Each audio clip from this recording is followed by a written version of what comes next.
the sense of belonging. Some people die before they fulfill their desires. Such a waste of existence.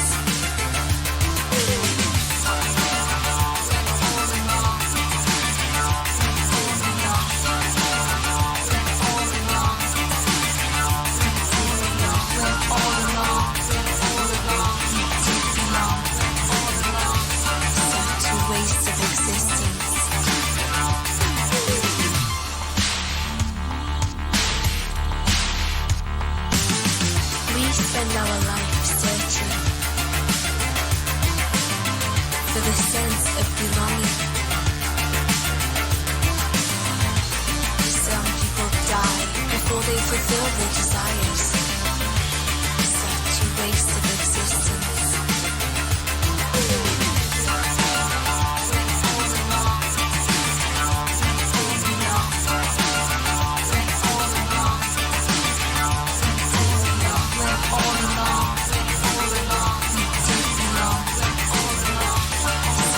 Waste of existence.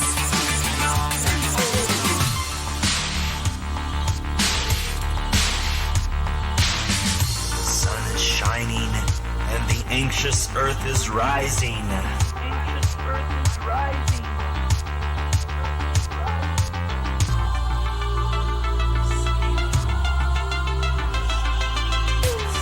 so happy. We spend our life searching for the sense of belonging. Some people die before they fulfill their desires. Such a waste of existence.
Come the music stopped. What the heck is going on here? Hey. Hey, welcome. Sorry, I stepped away for a bit and missed the ending of the song.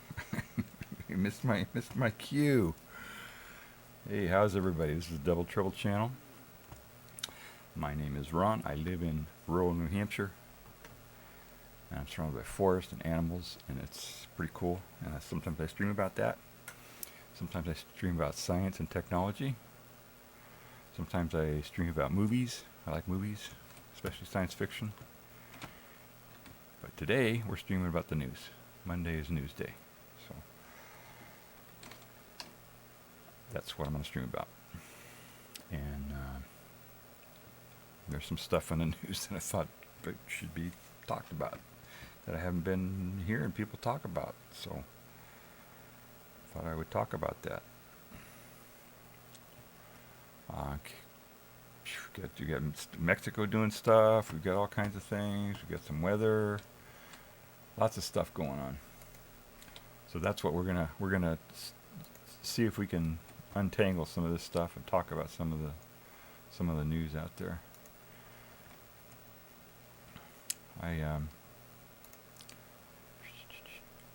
Okay. Sorry, I'm clicking around here trying to get this figured out here. There we go. I am. Well, the biggest thing is Mexico, right? But there's other stuff going on. We got a lot of stuff going on with the election, and it's kind of crowding out the other stuff, you know. So I'll cover the Mexico story as much as I can. I stumbled on it last Monday when I was going through. I was just going through the stuff, you know, and like 2/3 of the way down on all this stuff was this little thing said, "Oh, by the way, Mexico has cut off diplomatic relations with the U.S." And I was like, "What the, you know, how?" Nobody's covering it. I don't think it's been on a single TV news show at all that happened.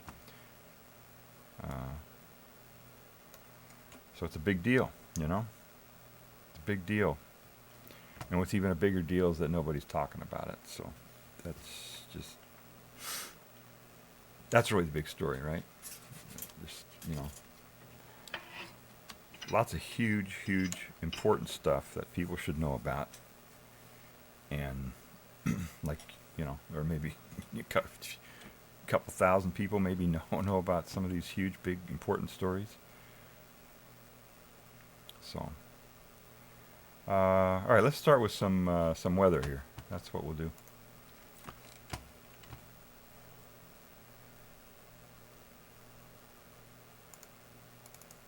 There we go. Local weather here in New Hampshire. This afternoon, partly sunny, and I had my clothes out there, and I was doing laundry and stuff. You know, I had my clothes out on the clothes dryer. I mean, on the clothesline, and I was kind of worried if it was going to rain or not. I finally took it in. I didn't want to take a chance. They said the rain's coming tonight at 7. I thought, you know, I better not chance it, so I took it in a little early. And what do we got? Tomorrow, some patchy fog in the morning, and then follow up with the sunny weather. And then Tuesday evening, it's clear, and a little bit of patchy fog. I think it's a little cooler, down to 44 Fahrenheit. So what is that? What is that in Celsius? That's 5 degrees, something like that. And we got 7 degrees. That's going to be a 5 around here. This weather here is for Lebanon. Where I'm at is it gets cooler. So where your weather where you are may vary. Mostly clear on Wednesday night, and then Thursday mostly sunny, and mostly clear again on Thursday night, and it's sunny, and then it gets really hot on Friday. Things heat up on Friday. So election day looks pretty good. We got patchy fog, and then sunny. So it looks like it's going to be a nice day on election day. That's always good.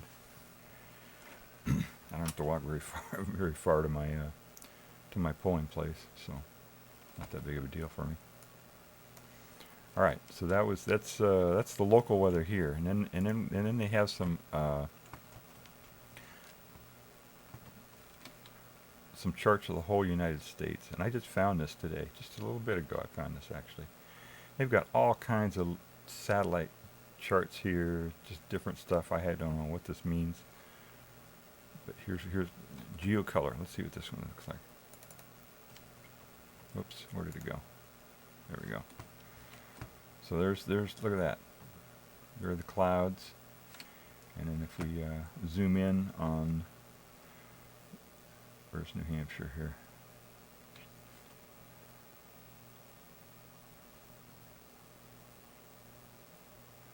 Okay, New Hampshire's way up here in the corner.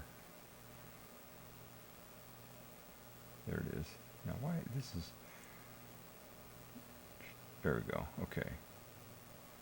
Massachusetts. Okay, there's New Hampshire right there. So we've got a little bit of cloud cover, which is what it looks like here now. So there you go. They got all these other ones now. GLM. I don't know what GLM means. Oh, lightning flash extent. Okay, let's look and see where the lightning is flashing right now. Look at that. Hey, so that means there's probably a storm down there, huh? Look at that. So you guys, I can't really put my cursor over this one, which is kind of weird. I have to download it and open it again or something. Look at all it. They got lightning.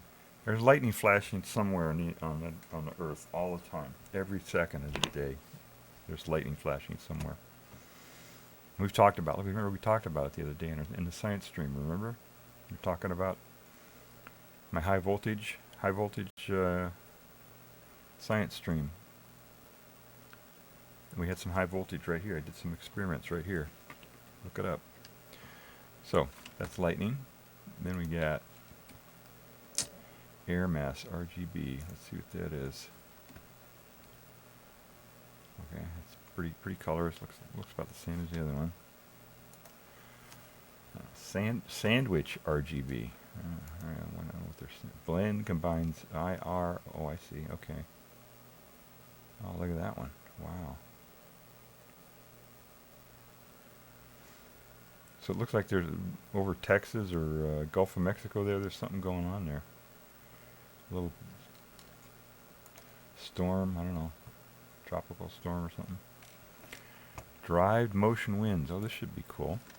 Look at this. Yeah, that's definitely. I wonder if that's a hurricane or what? How big of a deal that is. Let's see here. So not a lot of wind there. So I see what they do. They're putting little notches on these things for how fast it's going, I guess, huh? Is that what that is? Look at that. And blue, I don't know what the blue ones mean. Do they have a chart here that say what that means? No, they don't say what it means. So that's kind of cool. And here, dust. What is dust? Look at that. He got a weather chart for dust. Look at that. Alright. Fire temperature. Oh, wow. Huh. Alright. Day-night cloud, micro. Derived motion winds. We already did that one, didn't we? Didn't we do that? Yeah, we did that one. Blue visible. I don't see any blue in there. Huh. Look at that. They all look kind of the same though once you get... Do they got anything different here? Oh, 8 band 8. Let's see what that is. Upper level water vapor. Wow, look at that one. Oh, so this is the jet stream. Look at that, upper level, right? Upper level water stream. So it must be the jet stream going across, right? Maybe. Let's see here. Oh, this one looks interesting. Low level water vapor.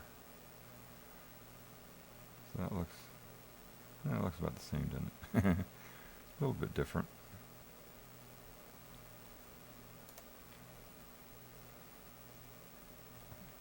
And CO2 long wave. Infrared. Wow. Huh, look at that. So they get a different image by looking at CO2 rather than, I don't know what. Clean long wave window. Okay, alright, that's enough of that, I guess. Let's see what else. We got another one here. Oh, this is the well, this is back to local again. This is the weather, the temperature forecast for around here. That looks really complicated. 48-hour period, starting half hour ago. So, right now we're at 65, it says. It's a lot colder than that right now. It's probably it's less than 20 degrees out there right now. Celsius. So A lot less, I think. Yeah, maybe it's 65. I don't know. 5. What is it? 65. Yeah. Or is this 65? Yeah, that's 65. So yeah, it's less than what it says here. It's less than 20 here right now. There's 20 right there, right? That's saying it's 20 right there. About. So it's always a little bit colder here than what the weather people say for some reason. So, all right. So it gets down into the 40s. So I may have to watch for frost just in case they get the prediction wrong here or whatever. So I'll have to watch for that because I still got my tomato plant out there and tomato plants. And yeah, that's the one mainly I'm worried about. Because I've got a ton of tomatoes that are coming ripe just right now, so I gotta protect it if it gets freezing. So the humidity, look at that. Oh wow, the humidity goes way up. Look at that. Wow, look at that. Why would that be so high there? Oh, we got rain. That's right. Okay, yeah. Yeah, we got rain tonight. That's what that's about. Okay. All right, so that's the weather. How's that, huh? Your results may vary. All right, so weather's gone. All right, so this whole thing with Mexico, it's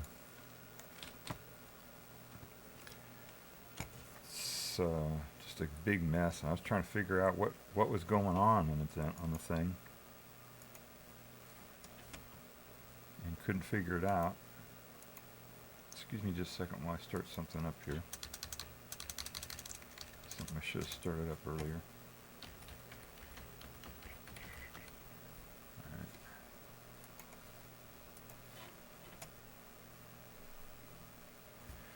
And let me make sure my audio is working still. Make sure I am in sync.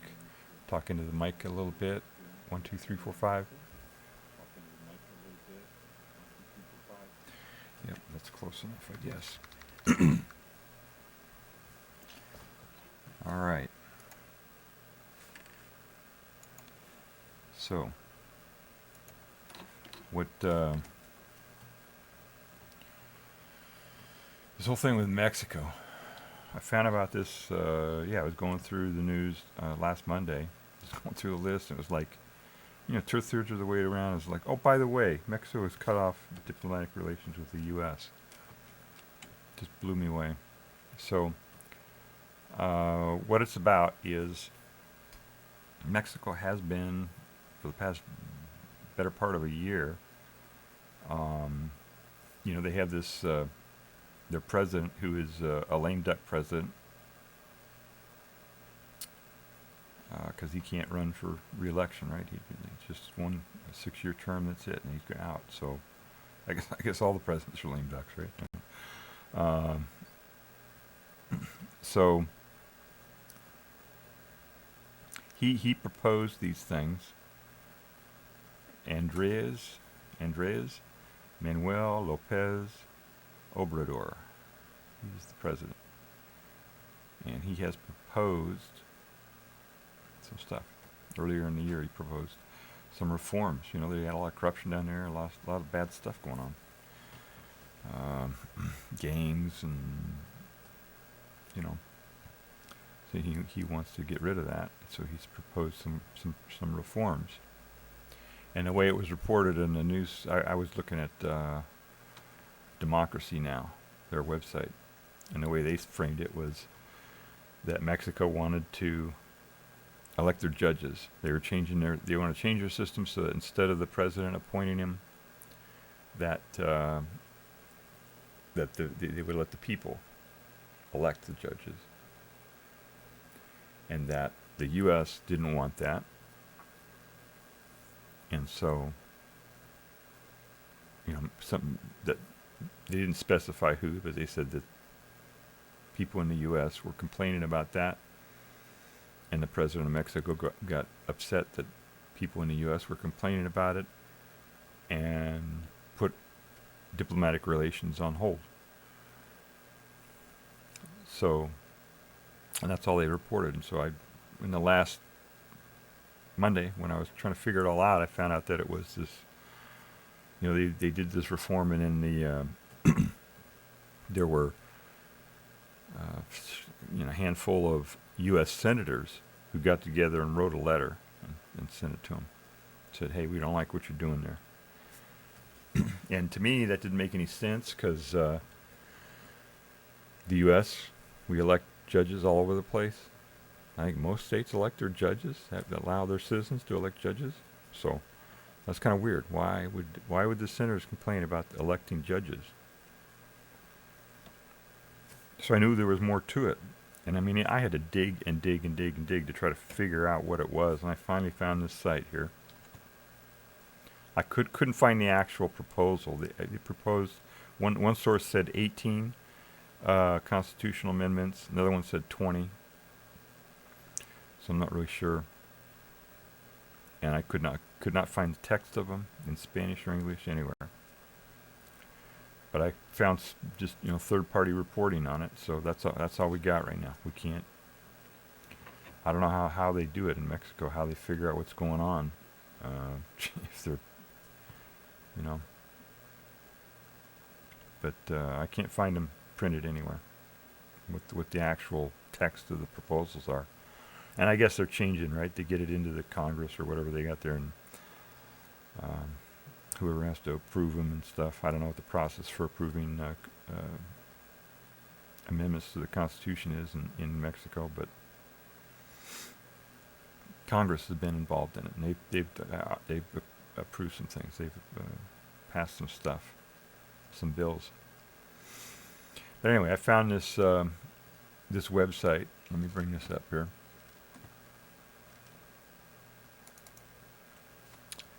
This is Human Rights Watch. So they're saying it threatens rights. Proposed constitutional changes threaten rights. Proposals undermine judicial independence, risk facilitating abuses. So to me, I don't see how electing judges does that. But when you get in here, now these, according to this Human Rights Watch, they're saying that these proposals do more than that. It says the proposals are contained in 4 bills that legislators are expected to discuss when Congress returns to session on September 1st. So this is a lot of date here. The bills would expand automatic pretrial detention. That's bad. Replace the current judicial appointment process with popular elections. That sounds good to me. Why not? Eliminate constitutional restrictions barring the military from carrying out civilian law enforcement. Normally that's bad, yeah. But it depends. If the cops have totally been corrupted and you can't do it any other way, I don't know. Maybe. I really don't know. And abolish the country's independent privacy and government transparency watchdog, which they identify later on in here. I forget what later on in this article they identify the name of that group anyway. I don't know how important they are. So, okay, so I don't want to read, they got commentary on all this stuff. Okay, the 4 bills are part of a series of 18 proposed constitutional reforms that outgoing President Andrés Manuel López Obrador sent to Congress in February. President-elect Claudia Sheinbaum, whose party controls Congress, has endorsed many of the proposals. So that's kind of key, all right? So if she's proposing the good stuff like the election of the judges, but she's opposing the bad stuff like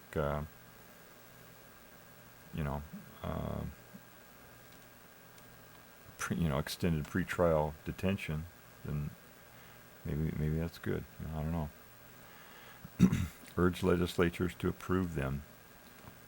Did I get to the, did I bring that? Let's see. I'm gonna open that up in another thing, and we'll look and see which, maybe we can find out which one she wants.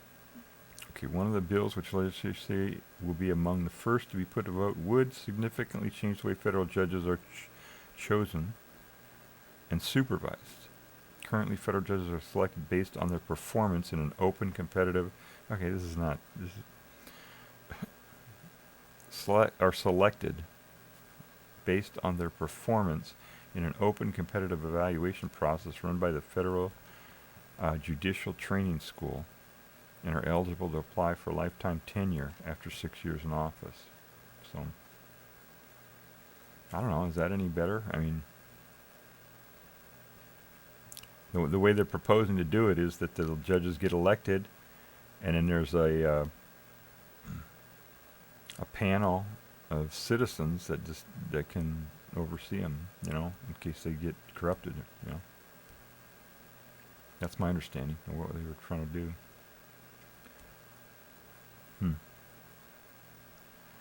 So, under the proposed changes, judicial tenure would be eliminated. That sounds like a good thing. We're talking about doing that here in the U.S., right? We got lifetime judges. That's not good. Let them be in there for a while and then swap them out, put new ones in there.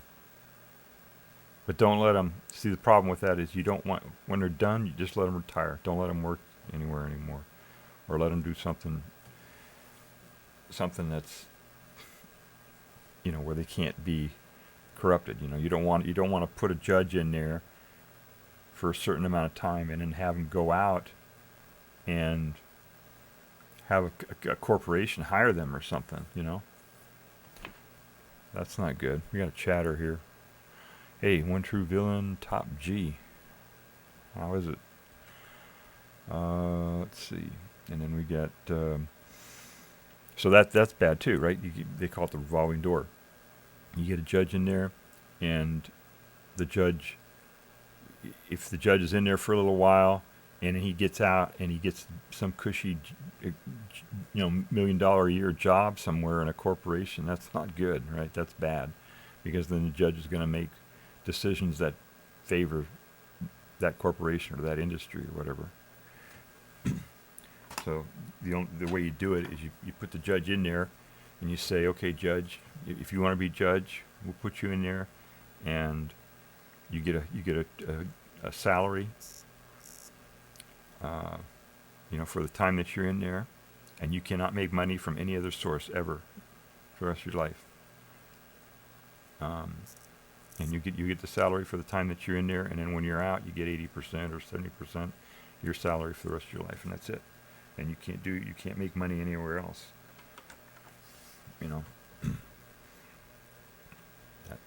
That's how you stop corruption. You do that not just for judges, for any politician, anybody in a position of who can influence anything. Let's see. The bill would require all state legislatures to do the same thing. Okay, so reduce the size of the Supreme Court from 11 to 9.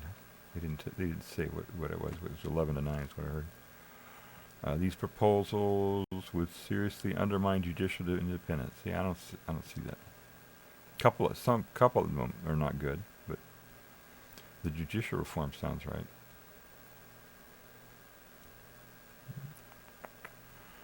All right, so, and then they wanted anonymity for the judges. I don't know if that's good or not.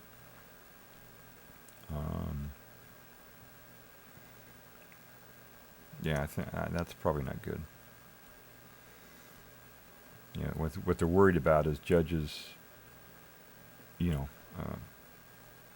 drug gangs, picking off the judges that they don't like, that make decisions, and then the judges get intimidated, and then they don't make the right decisions. That's what they're worried about there. But you can't have, just, they call her the faceless judge. Can't really have that. I think if somebody's going to be a judge, I think they have to understand that they're going to be, you know, they're going to have some balls, you know.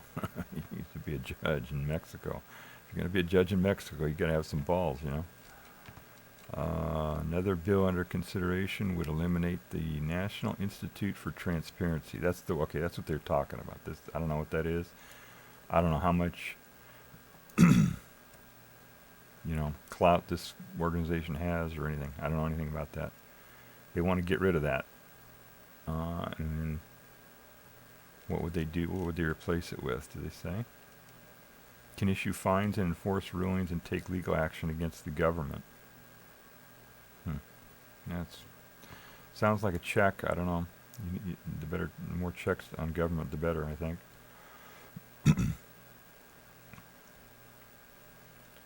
But who knows? Maybe they went AWOL and just were making decisions that were not in the interest of the people. That could be. Who knows? So anyway, there was more to it than just the judges getting elected. That was more than that. Pretrial detention. There shouldn't. That should not exist. You should not have pretrial detention. You got to see a judge first. You got to have something. You got to have some sort of preliminary hearing. If somebody gets arrested, they have to have a preliminary hearing, and the state has to show, at least probable cause, at least more likely than not, that the state has to be able to prove more likely than not that the person committed a crime. That's kind of foundational. So you can't, pretrial detention, I don't know what that is about. So, okay, let's see what this other one says. Okay, I'm going to stop that, come here.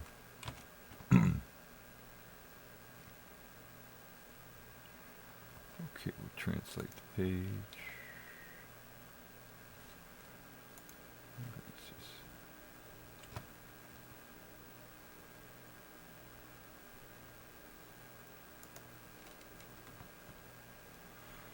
Okay. Okay, this is a newspaper in Mexico. Make sure it's Twitch safe here. We'll go any further. Okay. There are a hell of a lot of ads in here, so I don't know. I don't see anything here. All right. So, El Universal. I don't read the Mexican press, so I have no idea who's credible and who isn't on this thing. So, okay, Sheinbaum. That's the incoming president, calls on elected legislatures to prioritize reforms, including that of the judiciary.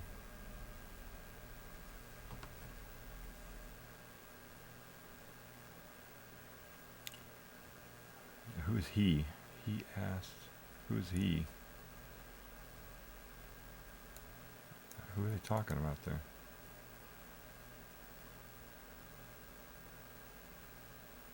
That's got to be a translation problem. That should be she.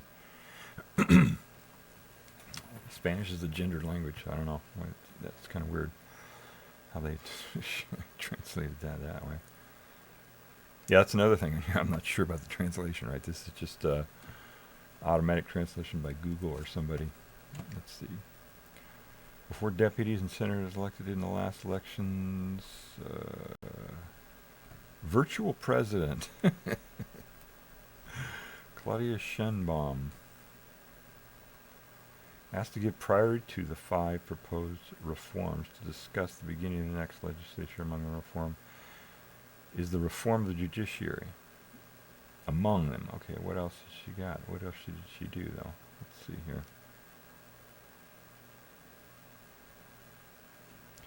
Define priorities.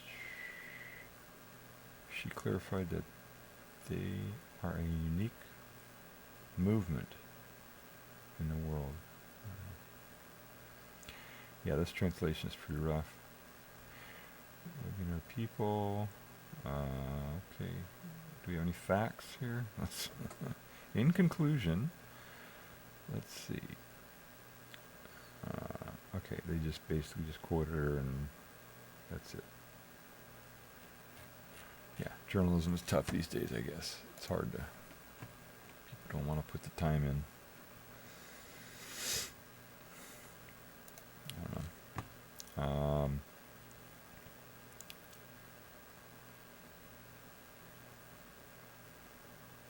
So here's another one that's covered it. Okay, here's one that says it's 20. The other one said 18. This one's 20.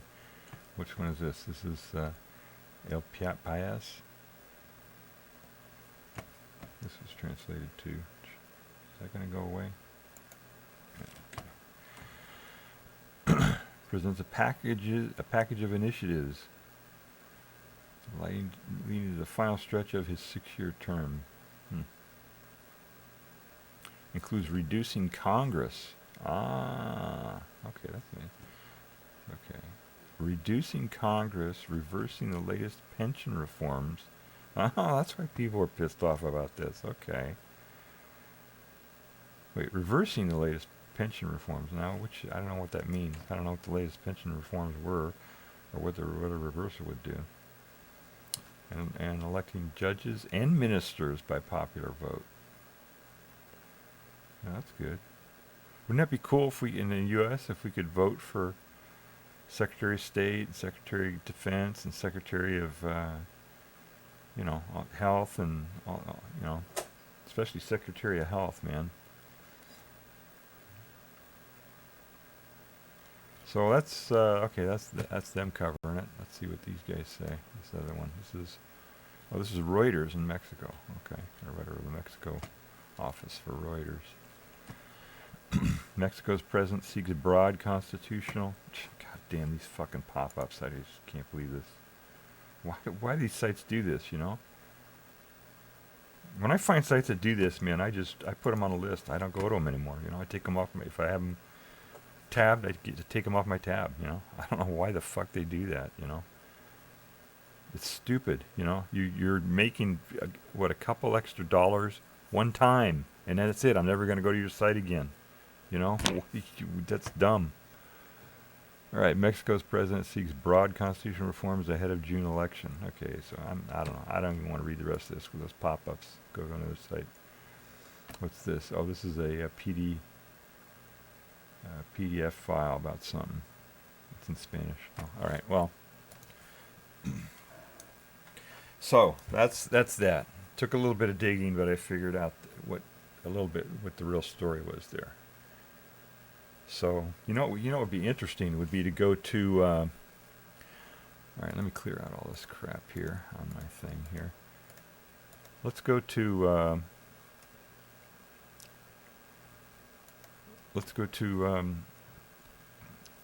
Democracy Now! And see if they got the real deal now, because they just had that in there as a thing.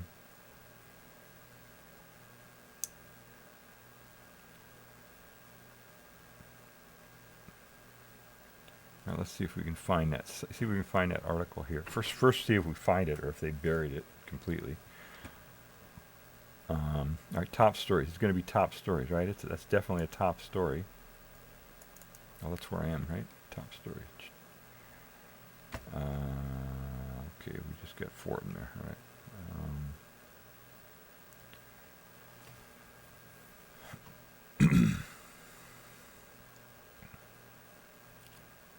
Okay, I don't see Mexico on here. All right, let me search for Mexico on the home page here and see if it says anything. Nope, nothing about Mexico on the home page.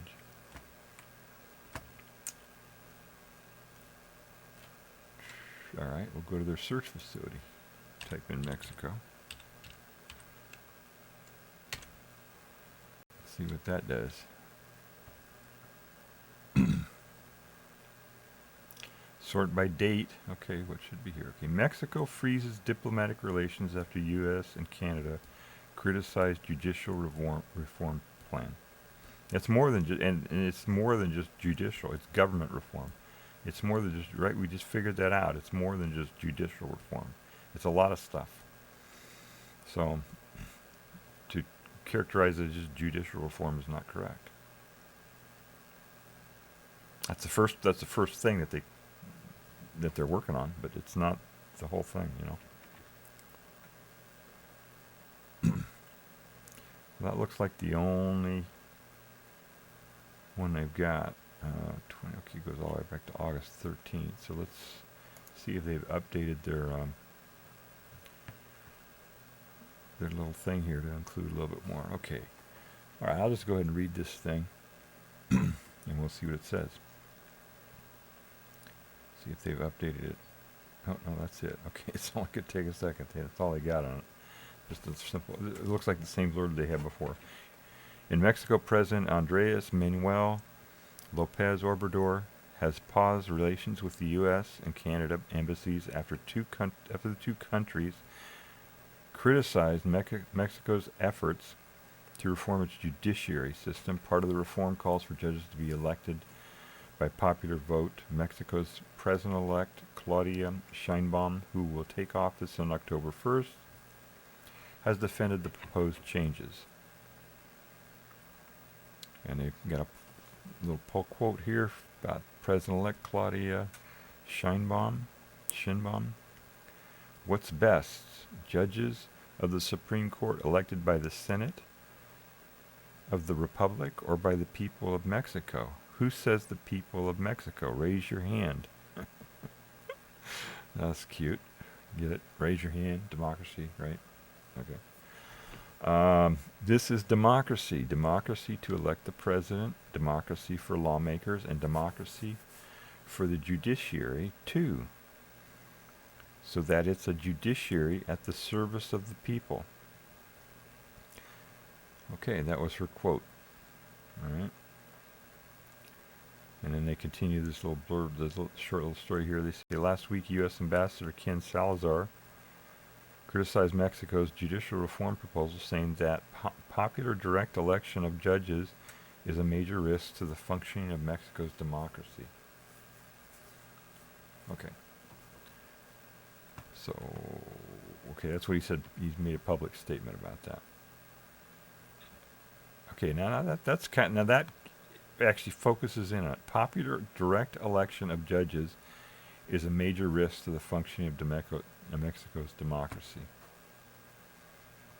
Now, I don't know what Ken Salazar, what his deal is.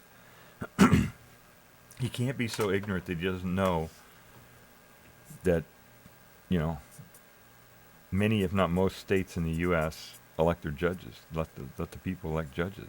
So I don't understand what his deal is there, why he would say that. That's just the most bizarre thing, you know. I think I'm gonna look this up. I'm gonna Google this and see if I can find that from another source, just to make sure that's what the guy said, because that is just totally bizarre that he would say that. Although I wouldn't be surprised with what's going on right now in the U.S. government.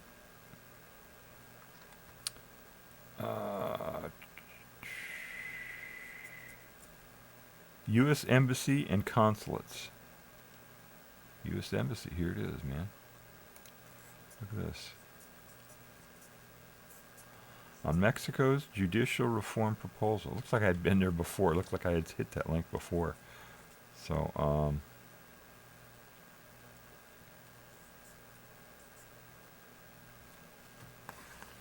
let me do a search here for...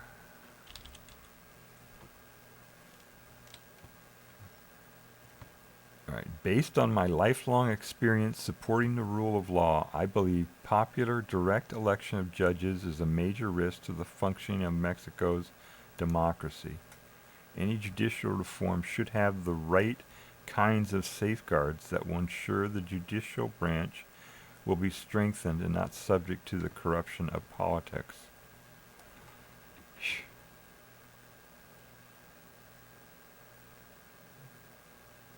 I mean, he's criticizing the U.S. system there. This is so bizarre. You know,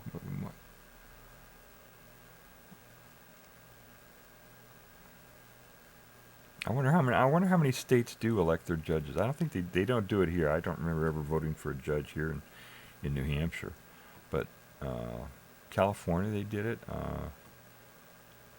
What else? Where else over? Pennsylvania, I think they do it. North Carolina. A lot of places do it, you know. So that's just so bizarre. That's I don't know. Who knows what's going on there? So, all right. So that's going on. That's what the Mexico thing is about. So that kind of sucks that they didn't manage that properly. I wonder if Ken Salazar is going to lose his job here. I mean, well, he's going to lose his job possibly in January anyway, because I'm sure Harris is going to want to put her own people in there in all those positions. You know, I mean, you know, there's certain yeah, I mean, you know, there's some positions are, you know, carried on from administration to administration, but ambassadors, those are up for sale. They sell those positions. So she's gonna want to sell that to somebody. So he doesn't have much longer in that position, I don't think. So, all right, let's see what we got here. And I'm going to go back to this other one, this little site that's called theconversation.com. And we're just going to browse this and see what's going on. Okay. All right, I don't care what's going on with that. The reason why I don't care what's going on with the presidential election is because they don't it doesn't matter what they say. Let's put it that way. It doesn't matter what they say. They never do what they say they're going to do. So why even bother even listening to what they say? They're not going to do what they say. So why bother? All you do is you look at what whoever's in office, you look at if they did what you wanted them to do. If they didn't, then you vote for the other guy. It's pretty simple. And if you can't stand the other guy, then you vote for a third guy or the fourth guy or whatever. Okay, I don't care. Elon Musk, the Brazilian judge, I don't know. How Russia employs hard soft power to influence overseas media and sow dissent and fear among foreign populations. I don't know. Neutral news sources could exploit today's polarized mediascape to boost revenue. Well, that's always been a thing. You may know. I don't know if you pay close attention to how political coverage works. It's very often that there's one. It's very clear that one candidate is going to win. And but that's not good. That's not good for ad sales, right? If it's very clear that one candidate is going to win, and it's not going to be a contest at all, then they can't raise money, right? Why give a whole bunch of money to the candidate to try to get a candidate to win if it's already kind of predetermined, So what the media does, the media is where but the bulk of the campaign spending goes to. It goes to buy ads with media companies. And the media companies, so they like that. Not only do they make that money on the ads that they sell for the political campaign, but on the types of media like radio and TV and stuff like that, where there's a limited number of spots for ads. They call it inventory. Their inventory for ad spaces, ad sales, is limited. When they add more, it's supply and demand, right? If there's more demand for that limited supply of ad spots, the price goes way up. So that's what happens when during political campaigns, and not only does it cause the media companies to make more money off of the political ads. It also causes them to make a lot more money off of all the other ads they sell, because the price of those ads go up because there's more demand for the advertising. So media companies like like it when campaigns buy a lot of ad space, and the campaigns, the more money that the donations that the campaigns get, the more ad space they can buy. And the tighter the race is, the closer it is, the more money that the campaigns can raise. They can say, "Oh, this is a tight race. We need more money to blah blah blah," and then they get the campaign donors to give them more money. So what happens is the media companies try to rig it so it looks like there's a close race. So even if they got a really stupid candidate and another good one, they'll pump up the one that's behind, as much as they can. That's why they're talking about Trump all the time now. There's no, it's not even close. He's not going to win, But they're pumping it up and making it look like, oh, it's really close. No, you want to save democracy, blah blah blah, and they get a bunch of donations that way. So. Anyway, that's a little bit insight in case you guys didn't know that. That's how that works. Politicians often warn of American decline, and voters often buy it. Yeah. Decline? We are declined. We're done. We need this. This guy's out of touch. Let's see how out of touch this guy is. He's at University of Pennsylvania. Politicians often warn of American decline, and voters often buy it.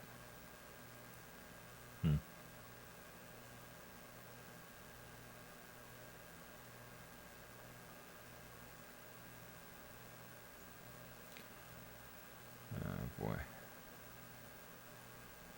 All right, presidential candidates talk about national decline while campaigning. A lot. This was front and center during the... Okay, so I know what this... All right, I think I got this figured out already. All right, throughout the entire world, we're no longer respected as a country. Okay, why is he quoting Trump? Okay, so this guy likes Trump for some reason because he's quoting him a lot. Or he's trying to pump him up, maybe. I don't know. I don't know what this guy's deal is. Yeah, this whole thing is about Trump. Okay, I don't care about that. I don't want to read about Trump.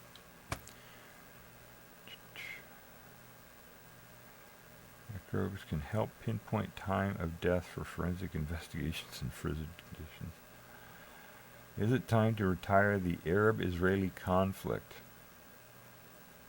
Yeah. The Saudis are all in on what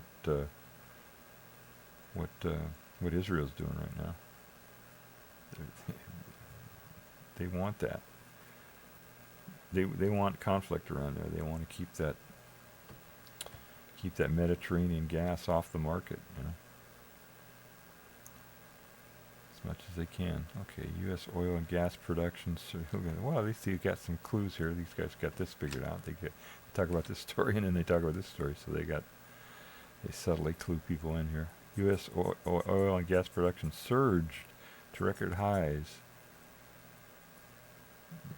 Yeah. Okay. FDA's new regulations underscore the complexity around screening for women with dense breasts, putting a spiritual spin on my love affair with vinyl. Let's see here.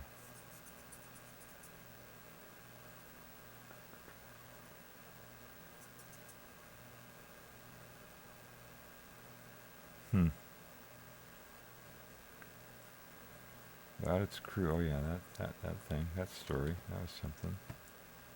Tiny compact galaxies are masters of disguise in the distant universe. Okay, so these guys aren't recovering news so much as... I knew that though. These guys aren't like a day-to-day news thing. They're just feature stories. Space travel comes with risk. Okay. To make, okay, donate, give us money. Let's see the best. Okay, what do we got here? Why, this is a bunch of ads look like, okay. Remembering 9/11. Americans used to unite over tragic events and now are divided by them. Yeah.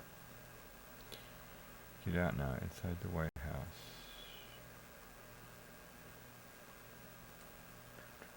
Yeah, there's a lot of dissatisfaction right now, and the more dissatisfaction there is, the more the leaders of the country are going to try to divide the people, to try to keep their own asses in power. So that's what they do. That's what they do. They divide the people to keep their own. Why do you think they that's what Trump was all about, man? Build the wall, right? Divide the people so they don't rise up against the government, Fool them into thinking that you're something different. That's all right. Let's see. 5 lessons from ancient civilizations for keeping homes cool and hot in hot, dry climates. All right. Let's see. Extreme weather. Wildfires. I don't know. Here we go. COVID story. Long COVID inflicts deep scars on the lungs, but targeting specific immune cells could reverse damage. New research in mice. So they're talking about, don't worry about COVID. We'll fix it for you. I don't know. Americans love nature, but don't feel empowered to protect it. You may also like cats and dogs, cat and dog stories. All right. Well, I don't see anything interesting here.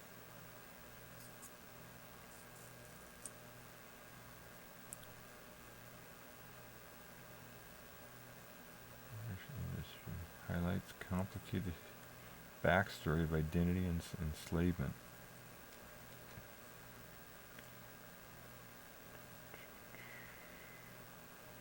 New NFL helmet. Yeah. I don't think so. What is space made of? An astrophysics expert explains all the components from radiation to dark matter found in the vacuum of space. That looks like an interesting article. Let's go there, because I like science stuff. Let's see what's there.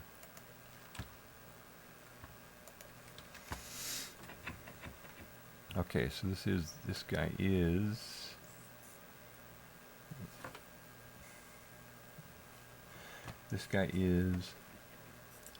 Nalakshi Verabathina. You see that?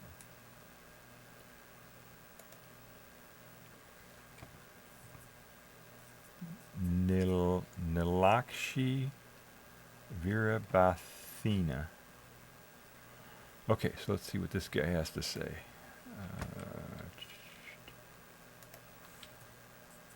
All right.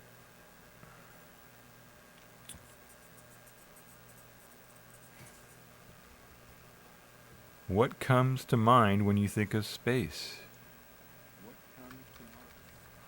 Imagine a friend boasting about a spacious building, stadium, or museum they recently visited. Oh, I know. You know, one of the things I have to do on this is I have to put the whole thing on here. So let me do that.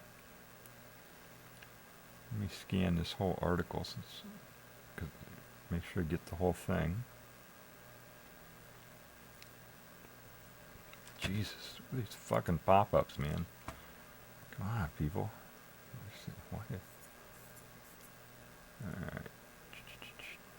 Okay, I think that's it. Alright, so we got the whole thing. Alright, so I think that's one of the rules of this site. You gotta do the whole thing. So we did the whole thing. We showed the whole thing. So now we want to show, now I'll just read as much as I want. Highlight some of it. Okay. The word spacious does not necessarily mean empty.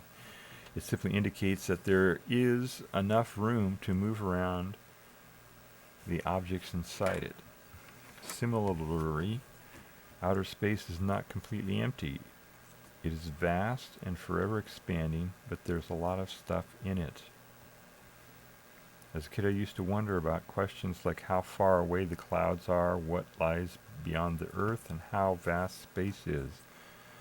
As curiosity led me to pursue master's and PhD degrees in astronomy. I have been teaching about these very concepts for 2 decades as a physics instructional professor at the University of Texas, Arlington. Where does space begin? Okay, this looks like a beginner's thing on this. So I think I'm going to skip. Alright, they talk about molecules in space. Okay, density of space can vary on average. There's only around one. Okay, they're talking about one atom per. See, this is the density of space. This is the density of air or density of matter in space. Let's see. Only one atom per cubic centimeters. Alright. It changes. That's in the solar system. Interstellar medium and radiation. Space, raw space. Vast, near-perfect vacuum, largely devoid of matter. This vacuum contains very few particles compared with Earth's atmosphere. However, is not entirely empty. Space is dotted with scattered matter called the interstellar medium, which includes hydrogen and helium atoms. These are the most common elements in space, and they exist in both charged and neutral forms. The interstellar medium also contains cosmic dust, tiny particles of various elements, including carbon and silicon, scattered throughout space. High-energy particles called cosmic rays, which are primarily protons and the nuclei of atoms, travel through space at nearly the speed of light. Cosmic rays come from various stars, including our sun, as well as from supernovae, the material falling into black holes, colliding galaxies, and more. Okay. Space is filled with various forms of radiation, including cosmic microwave background radiation. This is a remnant of heat from the origin of the universe. High-energy cosmic events like supernovae and black holes also emit X-rays and gamma rays. Magnetic fields generated by stars, planets, and many other celestial bodies also permeate space. These fields influence the motion of charged particles by attracting or repelling them like magnets. Dark matter and dark energy. Now we don't know if this is true or not. We don't know if there's dark matter or dark energy. It's just a hypothesis right now. Scientists predict that an as-yet seen form of matter that does not emit light or energy, called dark matter, makes up a significant portion of the universe's mass. Researchers guess that it exists because they can see its gravitational pull on other visible matter. It's not just that it doesn't emit light or it says it doesn't interact. It doesn't interact. It only interacts with space-time. It doesn't interact with anything else. That's what they think. It's not just that it doesn't emit, like black body radiation or any kind of radiation. It's that it doesn't interact with anything except space-time. Similarly, scientists predict a mysterious form of energy called dark energy is driving the accelerated expansion of the universe. Unlike dark matter, dark energy is not related to matter or gravitational forces, but is a property of space itself. Now that I never heard of before. I never heard anybody say that before, that it's a property of space itself.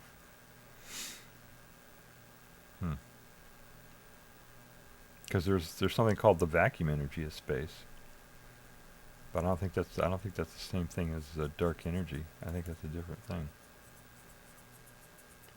That's interesting. Okay, imagine the universe as a balloon. Dark matter is like the balloon's material affecting its shape, while dark energy is like the air being pumped into it. Okay, not a good analogy, but that's okay. The space warp.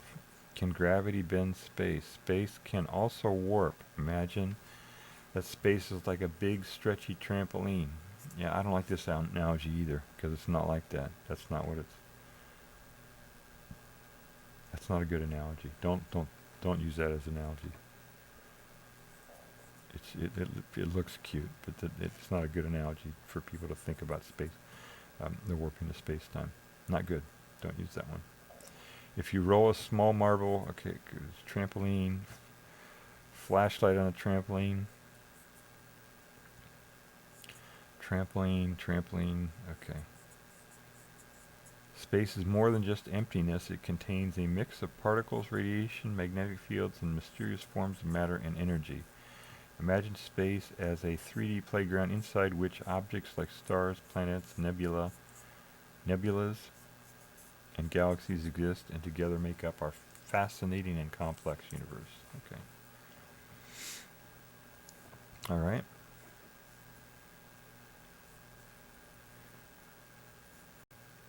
Radiation, magnetic field, yeah. Okay. They used to think there was something that space was composed of the ether, which is spelled different things than either or ether. Ether, the chemical.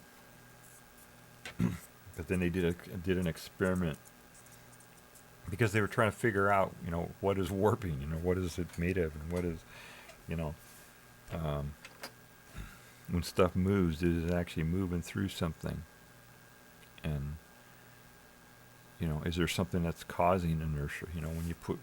When you give a force to something, is there something that it has to push through?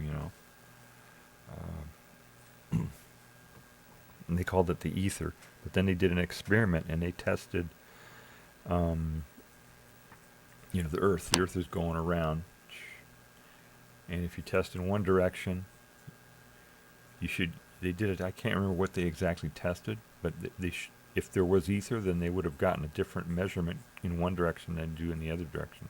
But it's the same, and then also it's relative. So everything is based on an inertial frame, which is a real weird thing about space. It's everything is the center. It's like everything is based on an inertial frame, whatever inertial frame something is in. Then everything that happens, not everything, but like light and light is the same, but like movement through space and space time and things like that, it is related to the inertial frame that you're in. So I talked about this before. Remember when I talked about the astronauts, the twin paradox? Oh, I was going to do that. Maybe I'll do that this week. I was supposed to do that. Talk more about the twin paradox. What's going on with that, or why it's a paradox and how it's resolved and stuff like that. I wrote to somebody because he had a really good explanation about it, but his content wasn't listed as Creative Commons, So I wrote to him. I asked him if I could use this thing, and he didn't write me back. So just kind of, I'll have to find another one or make it up on my own or something. Free to republish. No ads or paywalls. What are all these? No ads or paywalls, but they got all these things popping up. Okay. All right. Whatever. Mexico freezes diplomatic democracy now. Let's see if there's more stuff here at Democracy Now. We'll go to their top stories, I guess.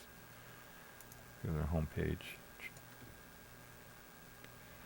Okay, justice for a single person somewhere. Let's see. Brutality is truly unprecedented in West Bank. Okay, they're just talking about brutality in the war.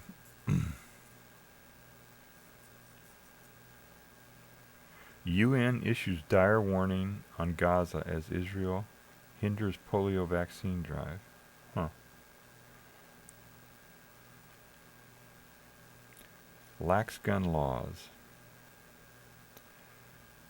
Northwestern suspends journalism professor Stephen Thrasher after Gaza solidarity protest. Yep. A lot of censorship going on, man. People don't get it. You gotta let the other people say stuff, you know. Yesterday I had somebody, a Trump supporter, posted something in my chat, you know. It's like, okay, I'm not gonna censor you, you know. Let's see, Trump has become unrecognizable. Why all this, you know, it's like, you know, if somebody is covering the guy, it means they support him, basically. They're trying to pump him up. If somebody doesn't support something, they don't talk about it. They ignore it. If they're talking about something, they're supporting it. They want to pump it up. Just so you guys know. Stephen Thrasher. Oh, here we go. Let's see.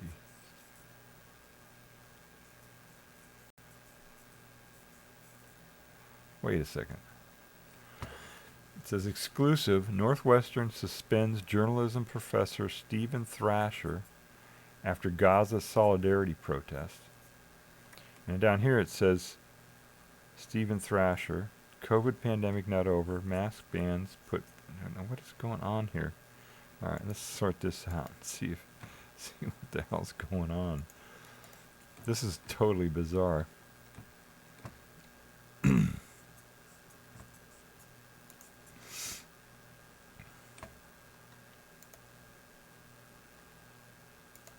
What the fuck? What is this? What is this going on here?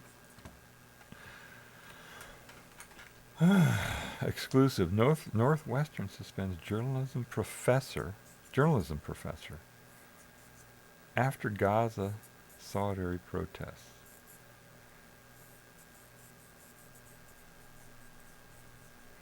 We speak with journalist, author, and academic Stephen Thrasher, the chair of Social Justice Report. Okay, well, they got a video, so I guess we'll just play the video and see what's going on, huh? All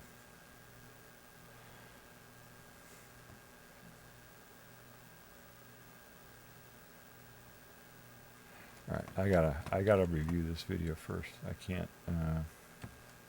See, I went to this page here. So they've got these two stories here, which is just totally bizarre. They've got one that says Northwestern suspends this guy after Gaza solidarity protest, and in the same thing, they've got him doing a thing about the pandemic. So this is just the most bizarre thing. So they got a little video here, so I'll play the video, but I have to screen it first because Twitch censors stuff, certain things. So I got to make sure that this video doesn't have anything that Twitch doesn't want you to hear. I don't like doing that. I don't like participating in censorship, but that's the way it is. I'm on a platform here. And, you know, I'm using their stuff, and so I got to follow their rules. All right, I got to figure out how I can play this without the audio going out. Let's see here.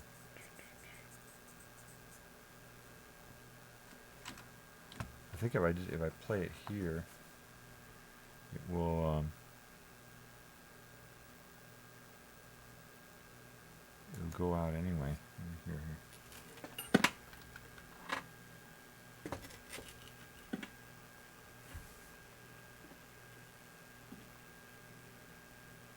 No, okay, it's not. Let me see what's coming out over here. Okay, good. All right, so I'm gonna mute my mic here for a second, and I'm gonna review this video. So this is hang tight for a second while I review this video before I play it for you guys. Okay, hold on.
Okay, so I looked it over very quickly. Unfortunately, they don't have a speed control in here, so I had to kind of hop through it, but I didn't see anything that looked like it was, they didn't have any titties or anything in there, so I guess it's okay. They had B-roll. It's basically them interviewing this guy for 20 minutes or so. But they play some B-rolls in there, but the B-rolls didn't look like they had anything that was TOS for Twitch. And they're talking about masks and COVID and stuff. I'm an expert on N95 masks, so if they say anything that's not right, any misinformation, I can correct that. So we won't have any problems with that. So, so I think we're good. All right, so let me put this up here. I don't know, can I make this big? Can I make this? Okay, okay. Yeah, this will work. All right, now let me see if this is going to, if you're going to be able to hear it on this thing when it goes out here. So let me start playing this. This is Democracy Now!, democracynow.org, the War and Peace Report. I'm Amy Goodman. We now bring you part 2 of our conversation with Stephen Thrasher, chair of social justice and reporting at the Medill School of Journalism at Northwestern University, author of The Viral Underclass, The Human Toll When Inequality and Disease Collide, his forthcoming book, The Overseer Class, Representation as Repression. Stephen Thrasher is assistant professor of journalism at Northwestern, but Northwestern canceled his classes and suspended him when it put him under investigation after Republicans attacked him by name during congressional hearings about the Gaza protests on college campuses this past semester. We talked about that in part 1 of our conversation. In part 2, we want to focus on Stephen Thrasher's work on COVID and The Viral Underclass, the name of his book, The Human Toll When Inequality and Disease Collide. So we're years into the pandemic, Professor Thrasher. On X, your handle is Dr. Thrasher Still Cares About COVID and Gaza. Thank you for staying with us. Explain. I have that my handle because we're losing focus in a lot of the mainstream media about these two issues. And so I think it's really important to keep taking COVID precautions. I just saw last week the national numbers, which I'm sure are an undercount, showed about 1,250 COVID deaths. We've had 4 or 5 weeks in the United States straight with more than 1,000 deaths. So it's important to remember that. And of course, it's important to keep remembering Gaza because as the presidential candidate, I don't understand what he's talking about there with the death rate. I'm gonna black that up here. Election gears straight with more than 1,000 deaths. So it's important. National numbers in a lot of the mainstream media about these two issues.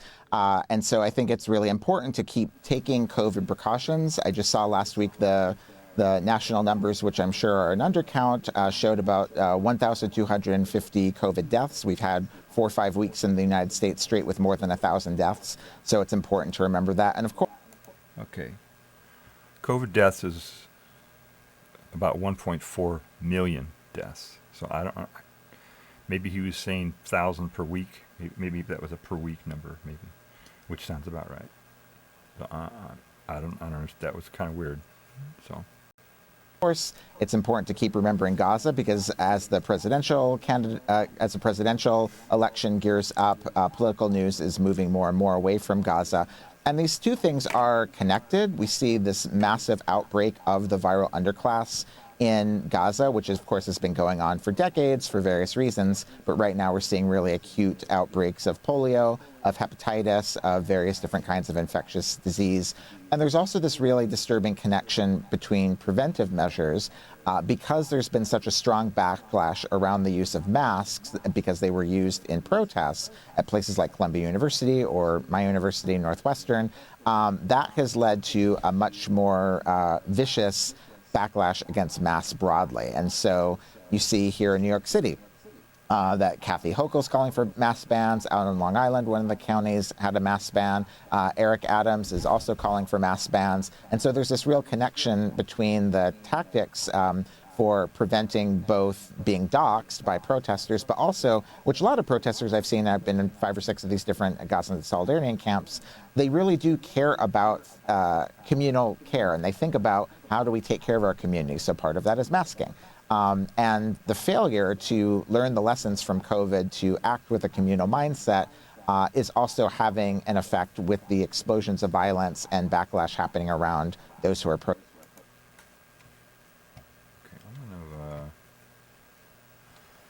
some reason, this looks like it's cutting off. It's not framed correctly here.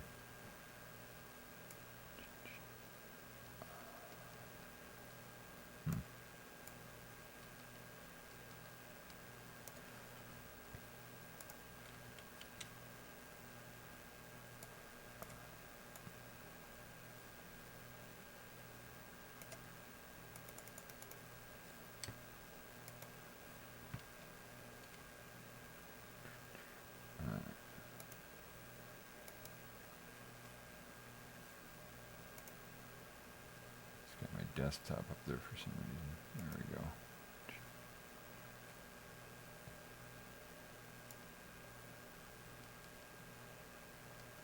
Yeah, for some reason I can't. Oh, I know what I need to do. I need to shrink this down a little bit.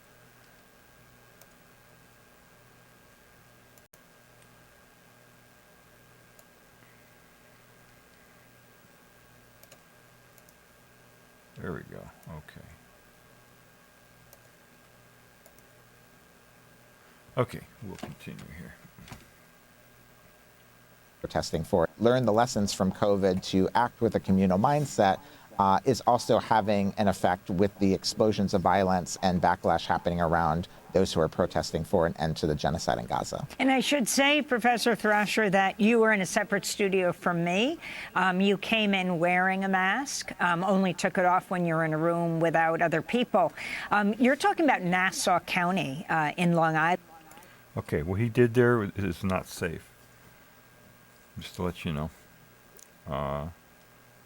If you go into a space where there has been other people, the people don't have to be in the room the same time that you're in the room. If somebody with COVID goes into a room and they're in there for a few minutes and they leave the room, then you go into the room and take your mask off, you catch COVID because it's airborne. It's an airborne virus. It's an airborne disease. And the virus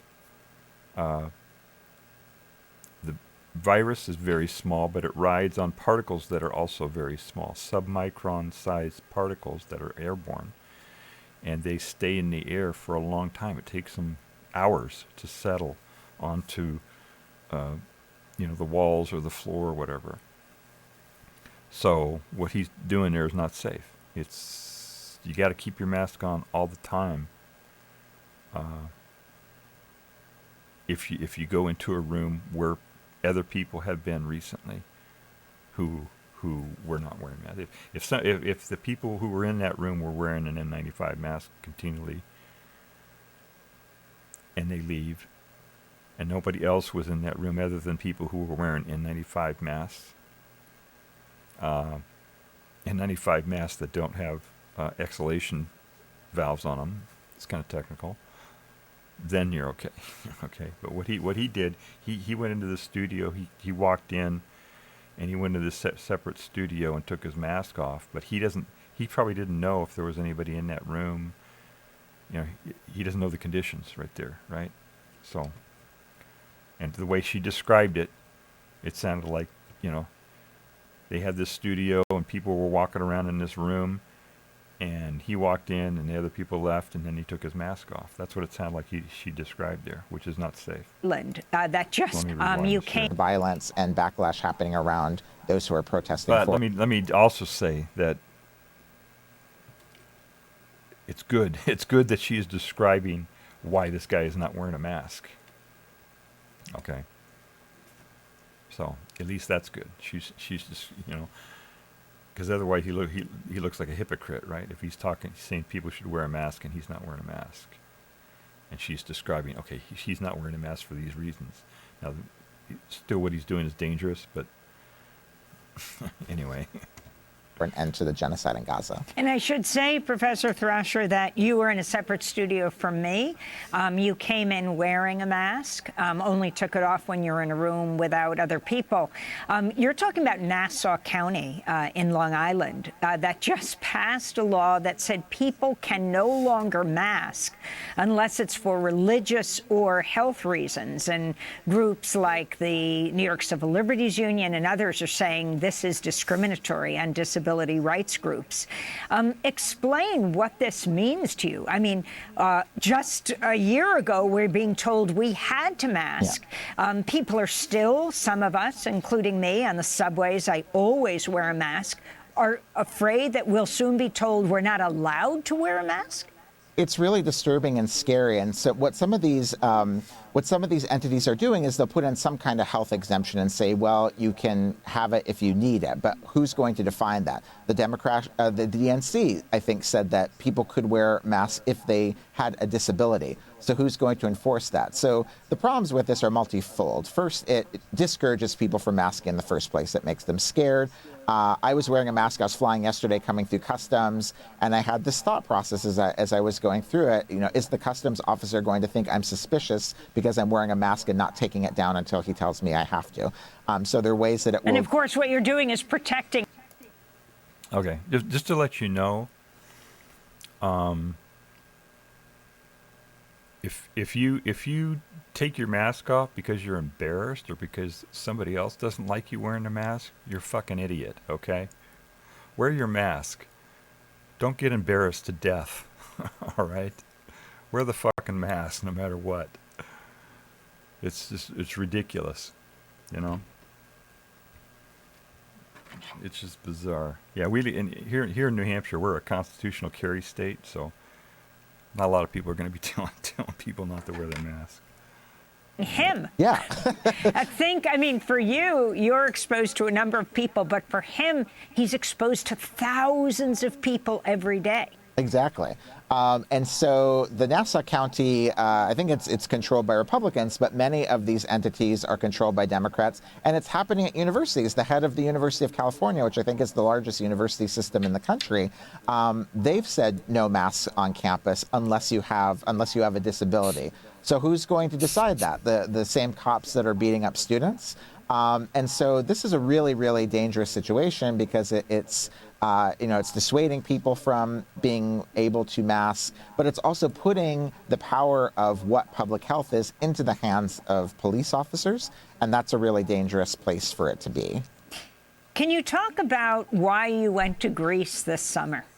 I started going when I was a graduate student. I ended up going back to write a chapter of the viral underclass about Zach Christopoulos, who is an HIV activist who was killed in a very violent mob killing, including several police officers, and unfortunately whose life really illustrated a lot of what I was writing about in the viral underclass, because he was someone who was subjected to state violence, addiction, homophobia, and of course was also affected by HIV. And so I was going this summer to work on my next book. I also find that, like James Baldwin and others, it really helps me just to get outside of the United States, to not think about all of the horrible things that are happening here. But it's also, it's interesting being in a different society and seeing some of the ways that they have some of the same problems and some that are very different. So I'm a very social person. I don't eat inside in restaurants because I mask, and so Greece is actually a place where almost everything happens outside. So I'm actually able to have a social life by being able to eat outside and socialize outside with other people. But then it's also interesting to... Also, he's saying just because you're outside doesn't mean it's safe to take your mask off. If you're in a group with a lot of people, and you're not in the sun, and there's not a breeze blowing, it's just about as bad as being indoors. So you got to wear your mask. the only time I think it would be safe is if there was not densely populated area. In other words, there aren't a lot of people around, maybe just a few people, and there's a strong breeze, and the sun is out, and you're not in the shade. Then it's a little bit safer. The things that kill the virus outdoors, or make it less dangerous outdoors, is that the air is blowing all the time. The breeze can come through and it can move the viruses away so that they're not concentrated. They're less concentrated because the air moves and mixes them up and makes the virus concentration less. And the other thing that does it is the sun. The ultraviolet rays from the sun can kill the the viruses that are on the particles that are in the air. So those are the two things that make it less dangerous outside sometimes. So don't just think, oh, I'm outside, I can take my mask off now. The way I go by it is if you're in a situation where any of the other people around you were smoking, would you be able to smell their smoke from their cigarette if they were smoking? If the answer to that question is yes, then you got to put your mask on. That's a pretty good rule to go by. If you go by that rule, then you're probably safe. See that there are some very different approaches to public health thing. Lots of people still in Athens are masking in the metro. Almost all social activity happens outside. So there's a very, very different way of engaging with viral risk. And then it's interesting seeing how, on the public health side of my life, how people are dealing with sterile syringes, with harm reduction campaigns, how they're continuing to deal with COVID, how they're dealing with MPX or monkeypox, which is something that I look at because it affects men who have sex with men and the LGBTQ research side of my life. So it's helpful to see how different things like that are dealt with there. But for the most part, it's a really good place for me to write and also to feel safer socializing because everything's happening outside. And then when you come back to the United States, you're being told that you might be, arrested or detained or kicked out of your classroom if you're wearing a mask or trying to engage in very basic. Okay, that never happens. Okay, that doesn't happen. Nobody's going to kick you out of your classroom. Nobody's going to arrest you for wearing a mask. Okay, this guy I don't know if this guy is, whatever he's doing here, if he's advocating for a mask, right, wearing masks, but it's okay to wear masks, man. You should wear a mask. Everybody should be wearing a mask right now. If you see somebody without wearing a mask, give them a dirty look, because they should be wearing a mask. They're the ones that are killing people. It's wrong to kill people. It's wrong to kill people. It's wrong to kill people. Wear your mask so you don't kill people. Harm reduction techniques. So if you could talk more about how Europe deals with COVID right now. And do you say we're still in the pandemic? Oh, yeah, we're definitely in a pandemic. To give some historical sense to it, there are about 40, I think, the last time I looked, 40 ongoing pandemics that are happening as classified by the World Health Organization and the United Nations. And pandemics go on for a really long time. We're still in the HIV/AIDS pandemic. It was first declared about 40 years ago, and there's been medication to deal with it for about 30 years, but there's still about the better part of 1 million deaths every year. So various different kinds of viruses, MPX, monkeypox, different types of hepatitis, H1N1. There are lots of pandemics going on. And I think that our broad perception as a public, of course, is understandably very influenced by COVID. And so I think people will say, oh, there were 1 million deaths over the first 2 years, and then things dropped down a fair amount after vaccination.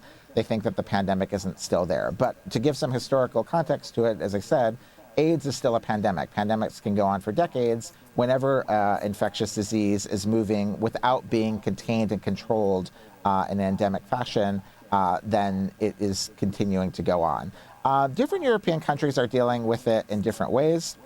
Where I was in Greece, I felt like I saw a lot more masks in the subway, but it's really quite different from just a couple years ago when you were being asked about things and you had to show that you had been vaccinated and tested. A lot of that of course, is very similar to how things are playing out here in the United States. But I continuously feel that whenever I have the chance to leave the United States, I continue to keep seeing how a couple of American phenomena really shape our effects, really shape our approach to public health that we don't deal with.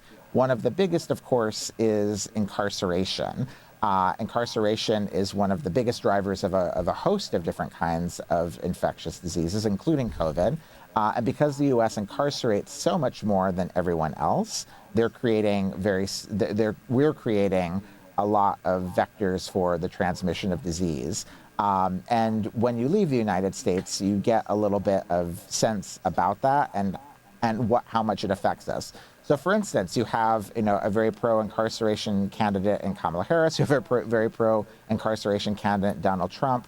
And that lack of difference between them is one of the reasons why you don't see a big difference in lots of kinds of infectious diseases, including COVID, because at that level, they're not doing the root change work that needs to happen to lower things. There was a page of the viral underclass that's been going viral on. He mentioned two of the presidential candidates there. Kamala Harris was on the task force, the COVID task force, during a time period when 800,000 Americans were killed. She was in the room. She said nothing. She did nothing to stop it. And Trump, of course, right at the beginning, told people not to wear masks, which killed 500,000. So, I'm not voting for either one of those, by the way. Online the past week or so on Twitter and Instagram, where I write about when Kamala Harris was the Attorney General of California. She fought against the early release of incarcerated firefighters because they said that was going to cost the state too much money if they actually had to go hire firefighters rather than have incarcerated and imprisoned firefighters to deal with California wildfires. Because they got paid so little. They get paid so little. They said that the state of California was saving $100 million a year by having enslaved, incarcerated firefighters. And if they had to release them early, because all those firefighters are actually people who've had good behavior. They've been moved into that job because they are quite trustworthy. But her office was arguing that this would make California very unsafe, not because the firefighters were a danger to their community, but because they didn't have the money, the $100 million to actually pay other firefighters to do this work. She would later say that that was her office and she wasn't aware of what they were arguing. That's correct. Although I think that if it had been something good, she probably would have taken credit for it. but that is correct. But the point stands that this is inside.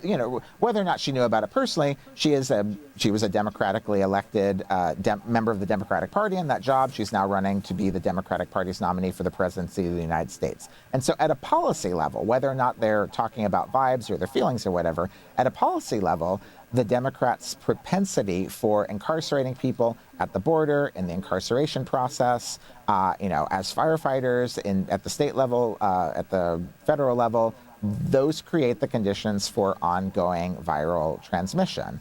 And as long as neither party is dealing with those in the United States, one of our major engines of disease transmission is going to continue to outpace much of the rest of the world.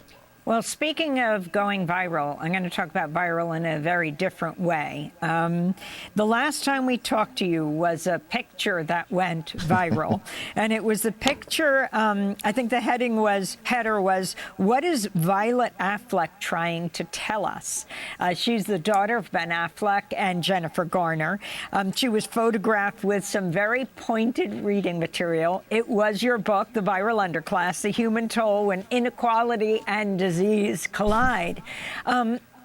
But you have just finished another book, your forthcoming book that has not yet been published, which is going to be called The Overseer Class, Representation is Repression. Can you give us a sneak peek, a sneak summary of what you're arguing? Sure. So the Overseer class began when I started noticing after I was working in Ferguson. And I started noticing black cops everywhere, in politics, on television, and in movies. And I started realizing that the figure of the black cop was being used to legitimize policing as a project. The more America was getting critical of this. I saw this a lot in 2014. And then in 2020 with the George Floyd uprising, again, America was very open to the idea of, if not completely abolishing the police, and certainly defunding the police or taking power away from it. And as policing itself was on the ropes, the black cop figure was everywhere. So the Overseer class is about when people from marginalized communities amass power by cracking the skulls of their own. And so even though it was not physically pleasant at times, the events of the past year have actually been very informative to me as I've written this book. For instance, while I was when I was at Northwestern, stepping between the police and our students, it was the black chief of police, who's also a vice president of the university, who physically attacked me personally. And I started noticing there are a lot of black police chiefs at these universities. Their percentage far, goes above the percentage of black faculty or black students. And so I'm thinking in this book about what is the work of people who are called overseers on plantations, who kept the plantation from revolting or rebelling.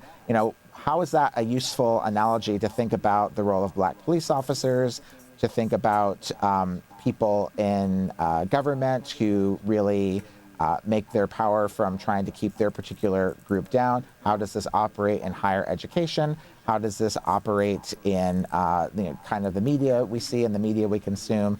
I turned in a draft, and the last year, unfortunately, has been very informative by seeing how identity is often used to try to keep down different kinds of groups, Jewish students, Muslim students, African-American students, LGBTQ students, but often people from their group. That shared identity is weaponized to suppress their dissent whenever their dissent has something to do with the war machine and violence against Palestinians, but actually violence against all kinds of people around the world. And finally, with your current book, The Viral Underclass, The Human Toll When Inequality and Disease Collide, that examines the ways HIV/AIDS and other viruses strike people and communities with deliberate intention. Coming now through COVID, and I didn't say at the end of COVID, what are your observations since you published this book? The most central thing I've seen is that care work is the most important work of our times. And I feel like there were two roads that we could have taken broadly as a society after COVID. There was this incredibly powerful opportunity in which all, the 7-8 billion people on this planet were having some version of a shared experience at the same time and responding to it, not in exactly the same ways, but similar ways. And it was quite obvious that our fates were connected to each other. The idea that, I'm an individual and you're an individual and our fates don't intersect is completely blown out of the water when the air that we breathe can kill one of us or kill the other, and we realize we have to share resources and we have to work together. And so that really could have laid the groundwork for a different kind of societal approach to how we looked at health broadly, particularly around infectious disease, but also, we can think about situations like the suffering in Gaza. Because I was raised and trained by and educated by gay activists who were very active with HIV/AIDS, and their work around HIV and AIDS convinced gay people in New York City, San Francisco, other places that they had to work together to make sure that the viral load stayed low, that it wasn't just about whether one person or another person uses a condom, but we need to make sure the viral load is low for the whole community. And that also means that we have to make sure everyone has health care, they have a safe place to live, that they're able to, live lives of dignity. And I can really feel that ethos whenever I interact with ACT UP activists and gay activists. And so I thought that could have a similar effect on the whole society when the whole society was being affected by COVID. And indeed, I do think that a lot more people were radicalized to understand how connected we are to each other, and that we're going to see the fruit from that over decades, over how, you know, teenagers or college students or whatever were affected by this process, how it influences how they do politics and live their lives for the rest of their lives. Unfortunately, there's been a really, really swift backlash, which I think in some ways is about people just feeling so uncomfortable and sad and despondent about what the past few years have been that they want to put it completely out of sight and out of mind to the best of their ability. And so in so doing, they're like, we don't want to see masks, we don't want to think about masks, we just don't want to think about any of this.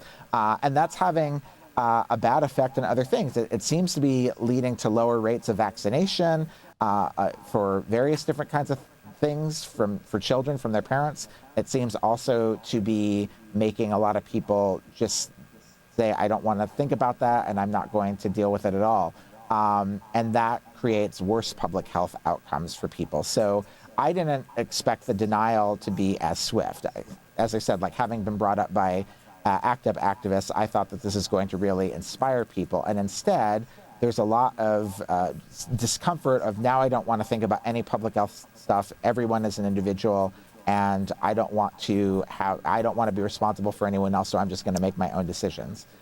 So that's been a really sad and difficult thing to see. But it's not over, and Gaza has shown with these student camps that there's a lot of interest in young people in thinking about collective care. And if we're going to address Israel and Palestine, climate change, any number of things in the world, there has to be an ethos of communal care. And I hope in my heart of hearts that the communal care that a lot of people tapped into in the COVID years is going to influence how they can approach these various things that we deal with around the world. Well, Stephen Thrasher, I want to thank you so much for being with us. The inaugural Daniel H. Renberg Chair of Social Justice and Reporting, with an emphasis on issues relevant to the LGBTQ+ community. Author of The Viral Underclass, The Human Toll When Inequality and Disease Collide. His forthcoming book, The Overseer Class, Representation as Repression.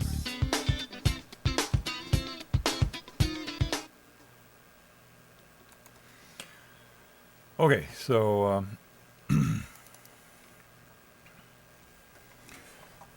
so that was a guy's talking about masks and stuff in Gaza and a lot of different things.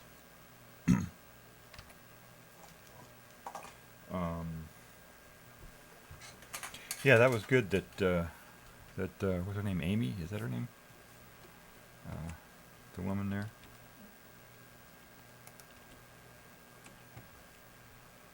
I think that was her name. That she was, that she said that she wears her N95 mask all the time. Also, yeah, just to let you guys know, when they say mask, they mean N95 mask. They don't mean, a piece of cloth or one of these things that go around your ears. Those procedure masks that flip around your ears. It's got to be like this, an N95 mask. It has to say on it N95. It has to say NIOSH, N-I-O-S-H. See that? See? Has to say NIOSH, has to say N95, and it has to have this number here, this TC dash something right here, this number here. Let's see that number there. It's got to have one of those on it. And you should make sure that it's not damaged, and they come in layers, so you gotta, if your mask gets squished up, then you probably shouldn't wear it. And if it has the loops that go behind your ears, that's not an N95 mask. It has to have the loops that go all the way around the back of your head, on the top and behind your neck, like this. You can also get them with like this kind, with an exhalation valve, which is a little bit nicer in the summer. allows the moisture to escape better. This one has a really nice seal on it. You have to make sure it makes a seal all the way around the edge of the mask, so that no air can leak in when you're breathing in. You can't have any facial hair. You know, maybe like 24-hour growth. That's about it. Once you get more than that, then it's you know. So you see these guys who haven't shaved in a couple days and they try to wear a mask. No, that's not going to work. If you got a beard, of course, that's not going to work. N95 mask won't work with a beard. And yeah, so I like these. I like the ones that have these big sealing parts to them. So it's got to be N95, or better yet, P100 or N100. When in conditions where, if I'm in a condition where it's really like I'm in an enclosed car or something like that, or a small room with a bunch of people, then I wear this here. This is a P100. It's what's called an elastomeric respirator. These are all respirators. They call them masks. Technically, the technical name for them is respirator, N95 respirator, or P. This is an elastomeric respirator. This is a the whole face piece is the filter. In this one, the face piece is a special kind of polymer, and then the filters here are detachable. So you can this one here is over 20 years old. I've had this thing for over 20 years. So it's they last for a long time. You need to just change the filters on them. And P100 just means, the P means that it is oil proof. You can, if the particles in the air are made of oil, it'll still filter. If it's an N95 and there are particles in the air that are oil, it diminishes the ability of the mask to filter. So that's why they have a P and an N. And the whole thing with N95 and all this, the way these things are developed and regulated, is all through NIOSH, which is has to do with occupational safety. So that's why they have the ones for oil, right? People who do painting, stuff like that, you know. So yeah. Yeah, and that rule is pretty good. If just think, if anyone around you, or anyone who has been in the room that you're in, just imagine if they were smoking, would you be able to smell the smoke, or would a person with ordinary sense of smell be able to smell the smoke? I'm gonna say you, if you have troubles with your sense of smell, yeah, that won't work. If someone with an ordinary sense of smell would be able to smell smoke, if any one of the people around you were smoking, then you got to wear your mask. That's a good rule of thumb, I think. You know, smoke. The smell of smoke. Smoke is composed of particles that, you know, carbon and other particles. But it's also composed of a gas, and that's where the smell is. And gas is actually moves around a little bit, and it's more airborne than the particles. So if you're going by the smell of the gas, then you should be safe, because the particles would be less able to move around and get through things. So that's a good way to do it. All right, so we did the thing on masks. Let's see if there's anything else out here on Democracy Now.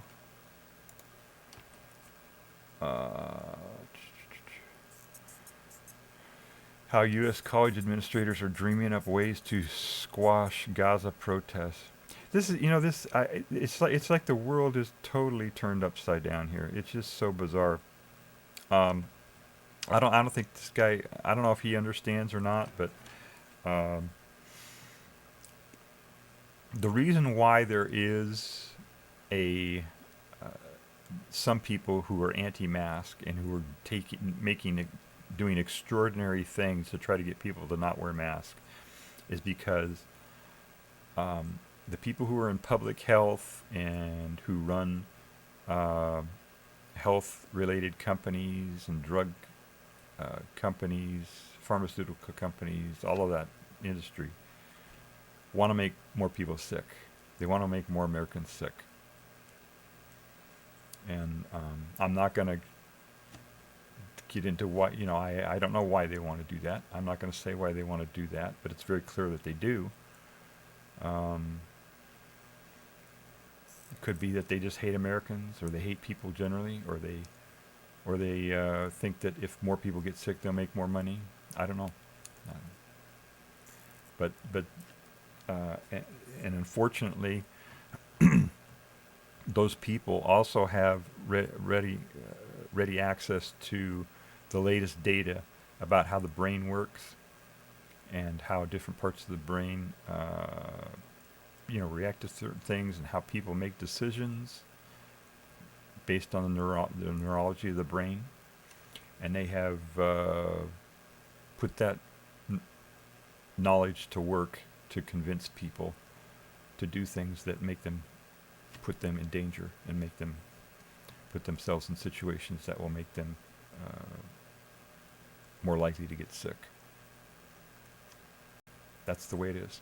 That's the way it's done. So when you decide not to wear your mask, think about it. Think about why it is that you're not wearing your mask. Is it because some stranger whispered in your ear and told you not to wear your mask, or somebody like this guy, got out there and said, "Oh, it's going to be embarrassing," or tried to convince you that the norm is that people don't want you to wear a mask or something like that? Okay, these are all techniques that are used by people who want to make you sick and want to make people sick. And it's not just that. It's eating fast food. Here on Twitch, the commercials, when they put up commercials like that, it's not just, they put up commercials of people eating horrible food that will kill you, commercials here on Twitch and on YouTube and all over, So next time you see a commercial like that where people are eating this food, this really fatty, ugly, horrible fast food, it's not just the fast food company trying to sell food. It's industry trying to make you sick so they can, it's the healthcare industry and the pharmaceutical industry that want to make you sick. That's why they're doing that. The same people who are telling you not to wear your mask, So whatever reason is, whatever message or system or whatever it is that where they're trying to get you to do that, to get you to not wear your mask and do unhealthy things. Think about it, man. Think about that's why is that? Why are they doing that? Who is doing that? Is it just somebody whispering in your ear? If you're a streamer, is it just somebody who floated into your chat and whispered in your ear?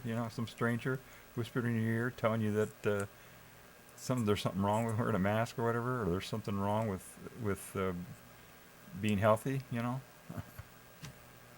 Think about it. Think about what's going on there. And they, as I said, they have ready access to information about how the brain works, how neurology works, how, there's a lot of research out there on how people make decisions and how, and it's not, people don't make decisions based on what facts are and stuff like that. They make decisions like what that guy was doing, I might be embarrassed, if I wear a mask, or blah, blah, blah, or whatever, That's how people make decisions, They don't do it based on.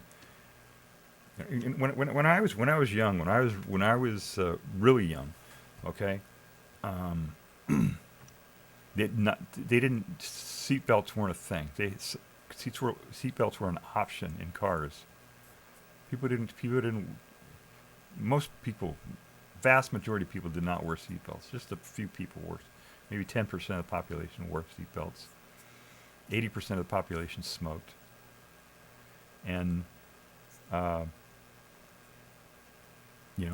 was peer pressure from other kids saying, "Oh, smoke, you'll be grown up, you'll look grown up," and they had all these different ways to try to get people to smoke. They had ads on TV showing people, in glamorous situations smoking. It was the most bizarre thing. But on the seatbelts, I remember I started wearing them as soon as I learned what seatbelts were about and what they did and how it worked and all that. I started wearing my seatbelts, and my friends laughed at me for wearing a seatbelt. That's just and the read that I don't know if they were doing it back then or not, but I think maybe one of the possible reasons why the seatbelt became popular was because if you weren't wearing your seatbelt, you were most likely to die in a car accident, and they don't make money after death. The undertakers make a few bucks, and then that's it. But if you wear a seatbelt and you get in an accident, you get injured, and then they can, make a lot of money on you, fixing you up and making you better and selling you drugs, blah blah blah. So anyway, that's how things work. I know it's real cynical, but if your cynical dial isn't turned up to 11 right now, you're not paying attention. Hey, we got chatter out there. Cabby003. This is a Twitch. This is a live Twitch stream. For those of you who are watching this on a VOD, on a recording somewhere, this is a live recording. I'm actually live right now, and Twitch has the little facility so people can type in and chat with streamers. Where are you from? I am in New Hampshire right now. Where are you from? They're asking me. They're typing in. This is KABBE003, Cabby. In the U.S., yeah, I'm in New Hampshire, in the U.S., and I'm, for those of you who are just joining or just doing it, this is Double Triple Channel in New Hampshire. I'm streaming on Twitch. I live in a rural area in New Hampshire. I'm surrounded by forests and animals, and I like to stream about animals sometimes, and about nature, and I also stream about science and technology, and today was a news day. Monday is news day, so I was doing about news, and stream about a lot of different things. Occasionally I do an IRL where I go outside and do that. That's a little bit harder to do because I don't have cell service around here. New Hampshire doesn't have very many places where you can use your cell phone, so that's what I do. So Cabby-3 says they're from Sweden. Oh, cool. Yeah, Sweden's a cool area. Get it? Cool. Get it? Maybe we should do. Here, I'll show people where Sweden is. For people who don't know where Sweden is, let's see if I can do that. I'll bring up a map of Sweden, so people know where Sweden is.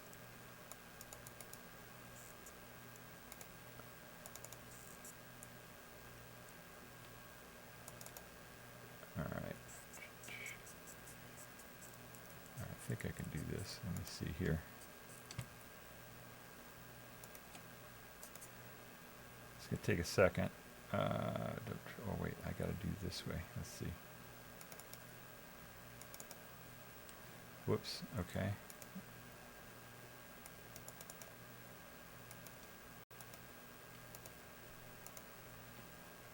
There we go. Took a second, but I think I got it there. There it is. So let's see if we can zoom into the map here and see where Sweden is. Zoom in. Click, click, click. Drag it down. There's Sweden right there. So that's where. What do you think about Sweden? I I don't think about Sweden that much. I have distant probably a good two-thirds or three-quarters or whatever of my ancestors are from there. I'm basically a Viking in terms of my heritage. So yeah, I got a lot of people from that area in my genes. And there's Norway and Finland, and they just joined NATO, which is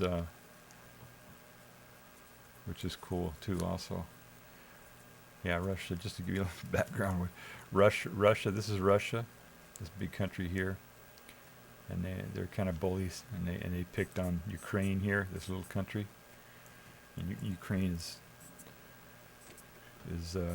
making them look stupid for attacking because they're just really beating up Russia good. They're beating up each other really.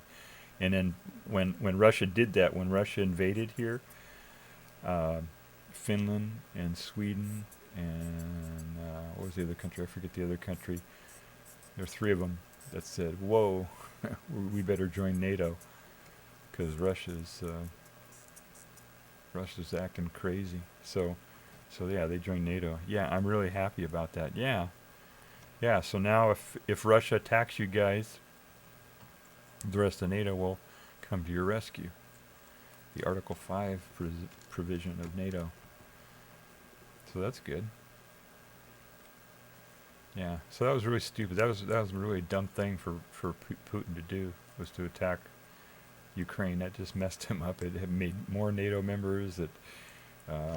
He's killed hundreds of thousands of his own people. He really screwed up when he did that. So, but yeah, leaders do dumb things usually. I'm not a big fan of leaders generally. So, how did you find the channel? Did you see the title there, or how did you find out about this channel? KB. Am I pronouncing your name right? Cabby? Kibby?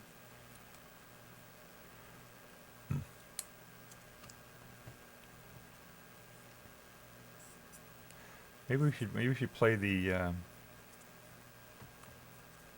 geography game. I could do that. I don't know. I've been out here for 2 hours though. I should just wrap it up. And let me see if there's anything else in here in the news.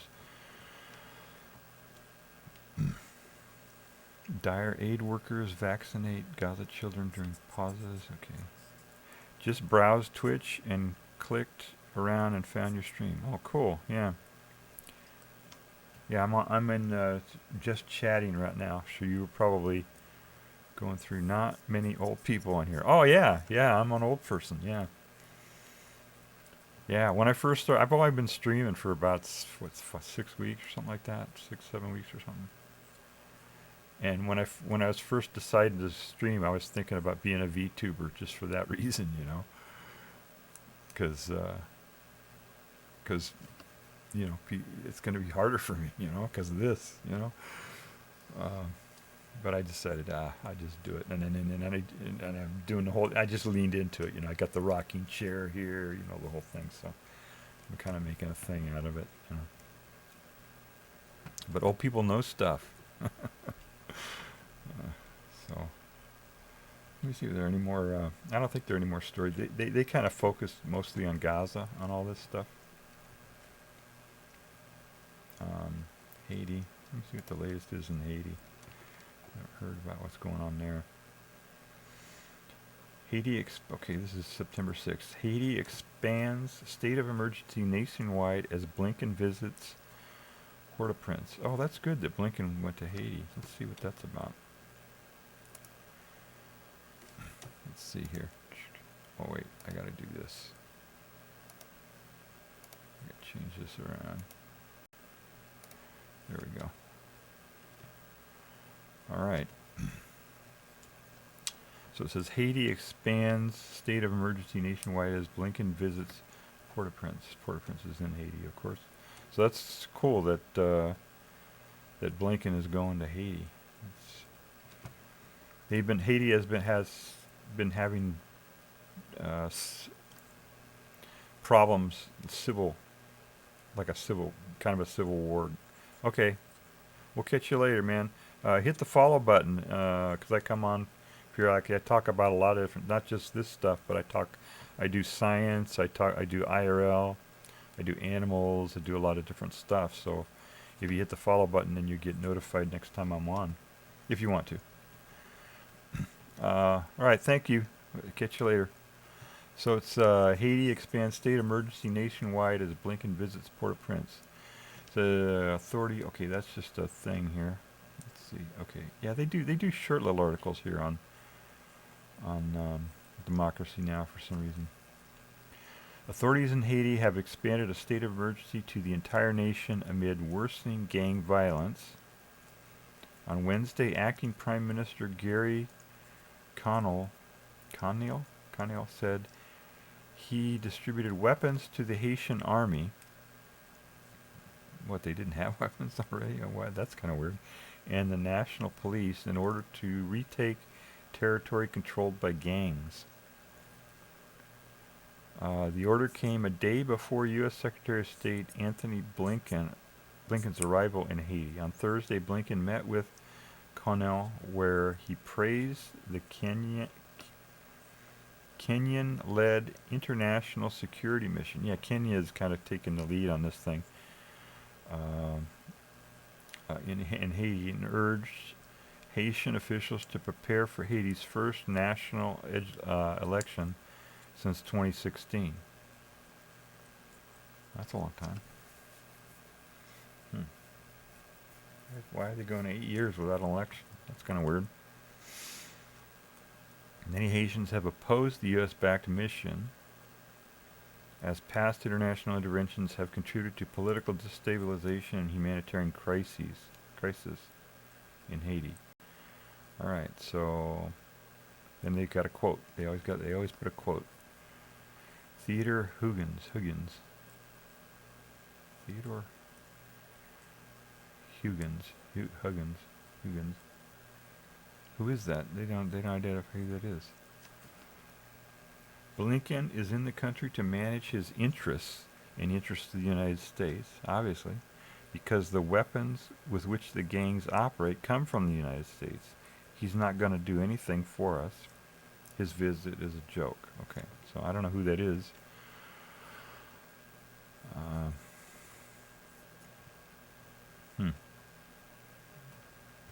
Let's look and see who this guy is, who they're quoting. I don't know who that is. Is he the president or something? I don't know. Let's see here.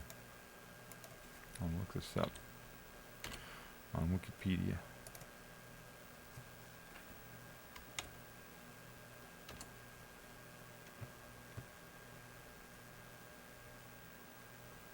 No. Wikipedia doesn't know who the guy is either, so I don't know who that guy is. I don't know who Theodore Higgins is, so I don't know. He has an opinion, no. I shouldn't laugh. It's a pretty.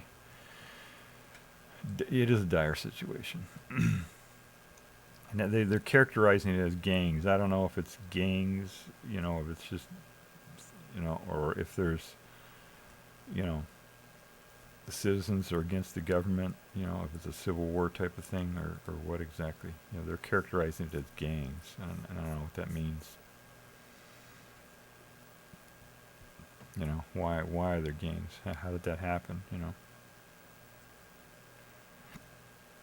Okay, and we get more stuff here. So go back to the home page here.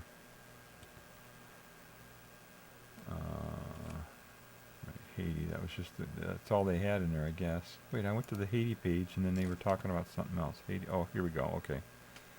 U.S. sanctions.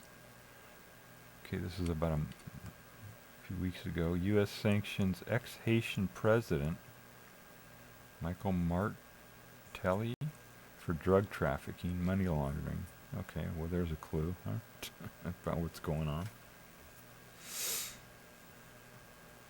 Dominican president Abinader starts second term after enacting hardline immigration policy against Haitians. Yeah, the Dominican Republic. Here, let me put my map up here again to show you guys what's going on.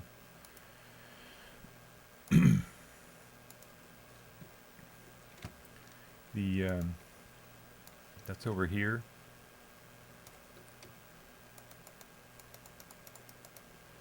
So here's the United States, right? There's Cuba, Bahamas, Jamaica, and then this is Haiti, is this part of this island here, and Dominican Republic is the other part of it. And Haiti is mostly black people, and Dominican Republic is more Latina, I guess. I'm not sure.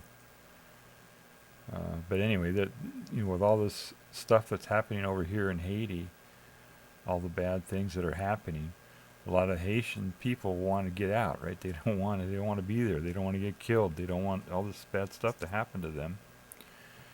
And so they're seeking refuge over here in Dominican Republic, and they're trying to immigrate over there. And the president of the Dominican Republic is being xenophobic and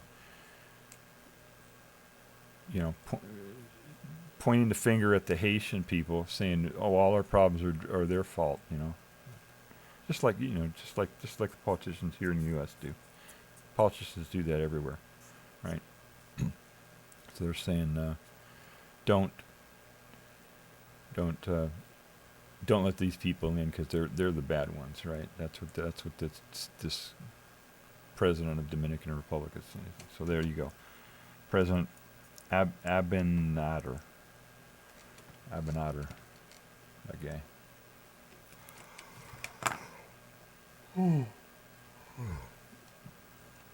Let's see here.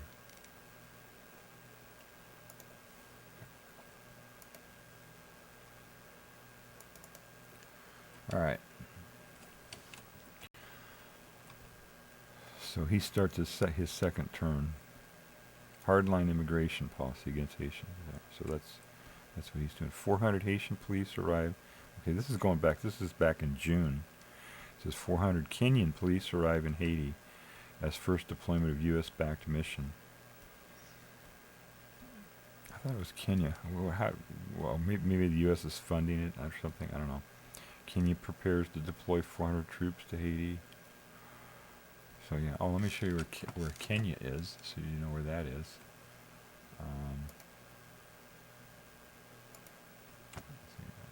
If you don't know where that is, that's over here. That's over here in Africa.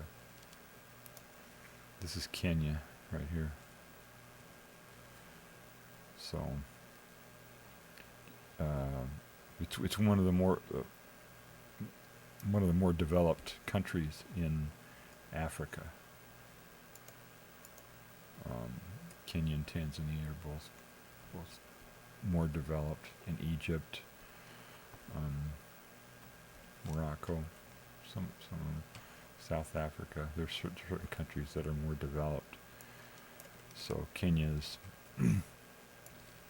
sent troops over there to help them out. So that's what that was about.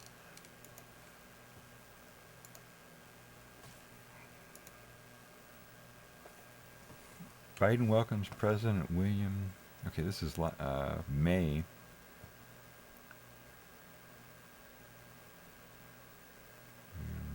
I don't know who William Ruto is to White House as Kenya. Let's see what this was. This was back in May. I'm going to type on it here just to see. President Biden said he will designate Kenya as a non-NATO ally as President William Ruto visited the White House Thursday. Okay, he must be the president of Kenya. At least in May he was, right? The largely symbolic title was announced as Kenya prepares to deploy its forces to Haiti as part of an international security mission. The U.S. has pledged to contribute money, logistics support, and equipment, Right. So. Okay. So I guess Kenya is supplying the troops, and the U.S. is supplying the guns and the money. Here's a quote from President Joe Biden. Haiti is in an area of the Caribbean that is very volatile. There's a lot on in this. There's a lot going on in this hemisphere, and we're in a situation where we want to do all we can without us looking like America once again is stepping over and deciding this is what must be done.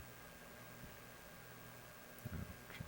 Meanwhile, in Kenya, police are violently cracking down on environmental activists in Kenya. Meanwhile, in Kenya, police are violently cracking down on environmental activists in the village of, I'm not even going to try, as they protest the construction of a nuclear reactor. At least 3 people were arrested Tuesday. Yeah, usually when you got protesters protesting like a particular type of energy or something, it's backed by, like nuclear protesters are backed by the oil industry, and because nuclear reactors actually, that's good, right? That means they're not burning oil or coal or whatever. So if it's a well-designed reactor, right? There are some goofy designs out there, but I don't think they're using them anymore. They're not building new ones like that anymore. All right, so let's go back here. See if there's anything else. Okay, I don't think there's anything else on Haiti. So let's see what else we have here. Climate crisis, immigration, Ukraine, Iran. All right, Gaza.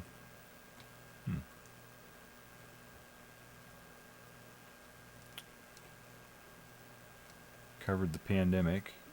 Yeah, we should talk about the pandemic all the time so people know. People forget, if you don't tell them. Let's see, Iran. Let's see what's going on in Iran.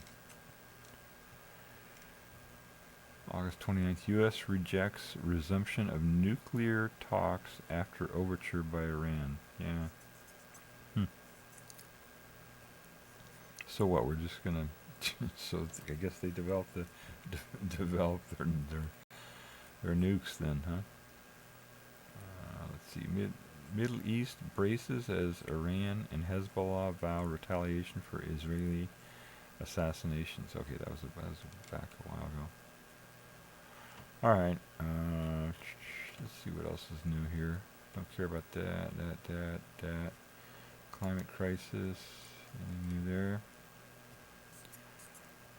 Typhoon Yagi kills dozens in Vietnam after barreling through Philippines, southern China.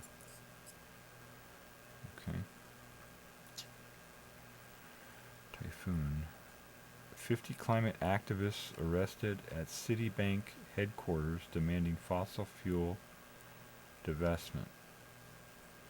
So, Citibank headquarters, where is that? New York, probably, right?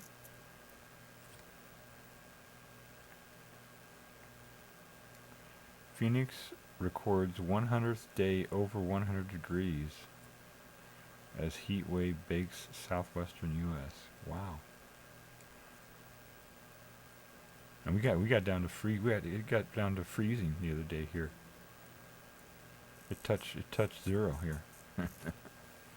0 Celsius here. Ban on fracking. Okay.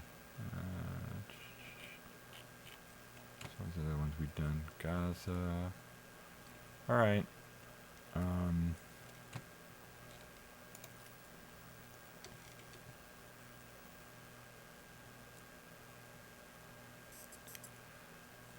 Yeah, they just have a whole bunch of. Seeing the headlines here, it's all about Israel. It's like Israel and Gaza. Sudan. There we go. Sudan rejects UN call for international peacekeeping force as video emerges of RSF's ethnic massacres. Yeah, that's another problem. Sudan is having a civil war. Let me show you where Sudan is.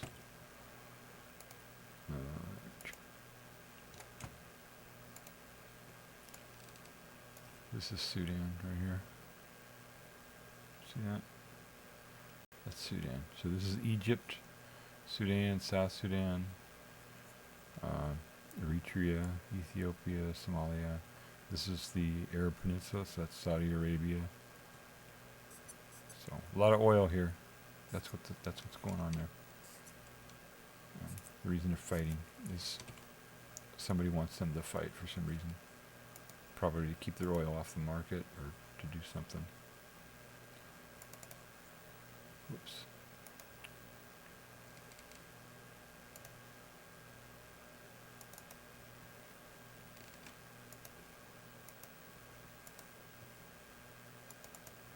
There we go. All right, so I guess that's. Let me see if there's anything else here. Vote results by naming the right wing. I don't know what that is. Something going on in France. Opposition leader Edmundo Gonzalez flees Venezuela, seeks asylum in Spain.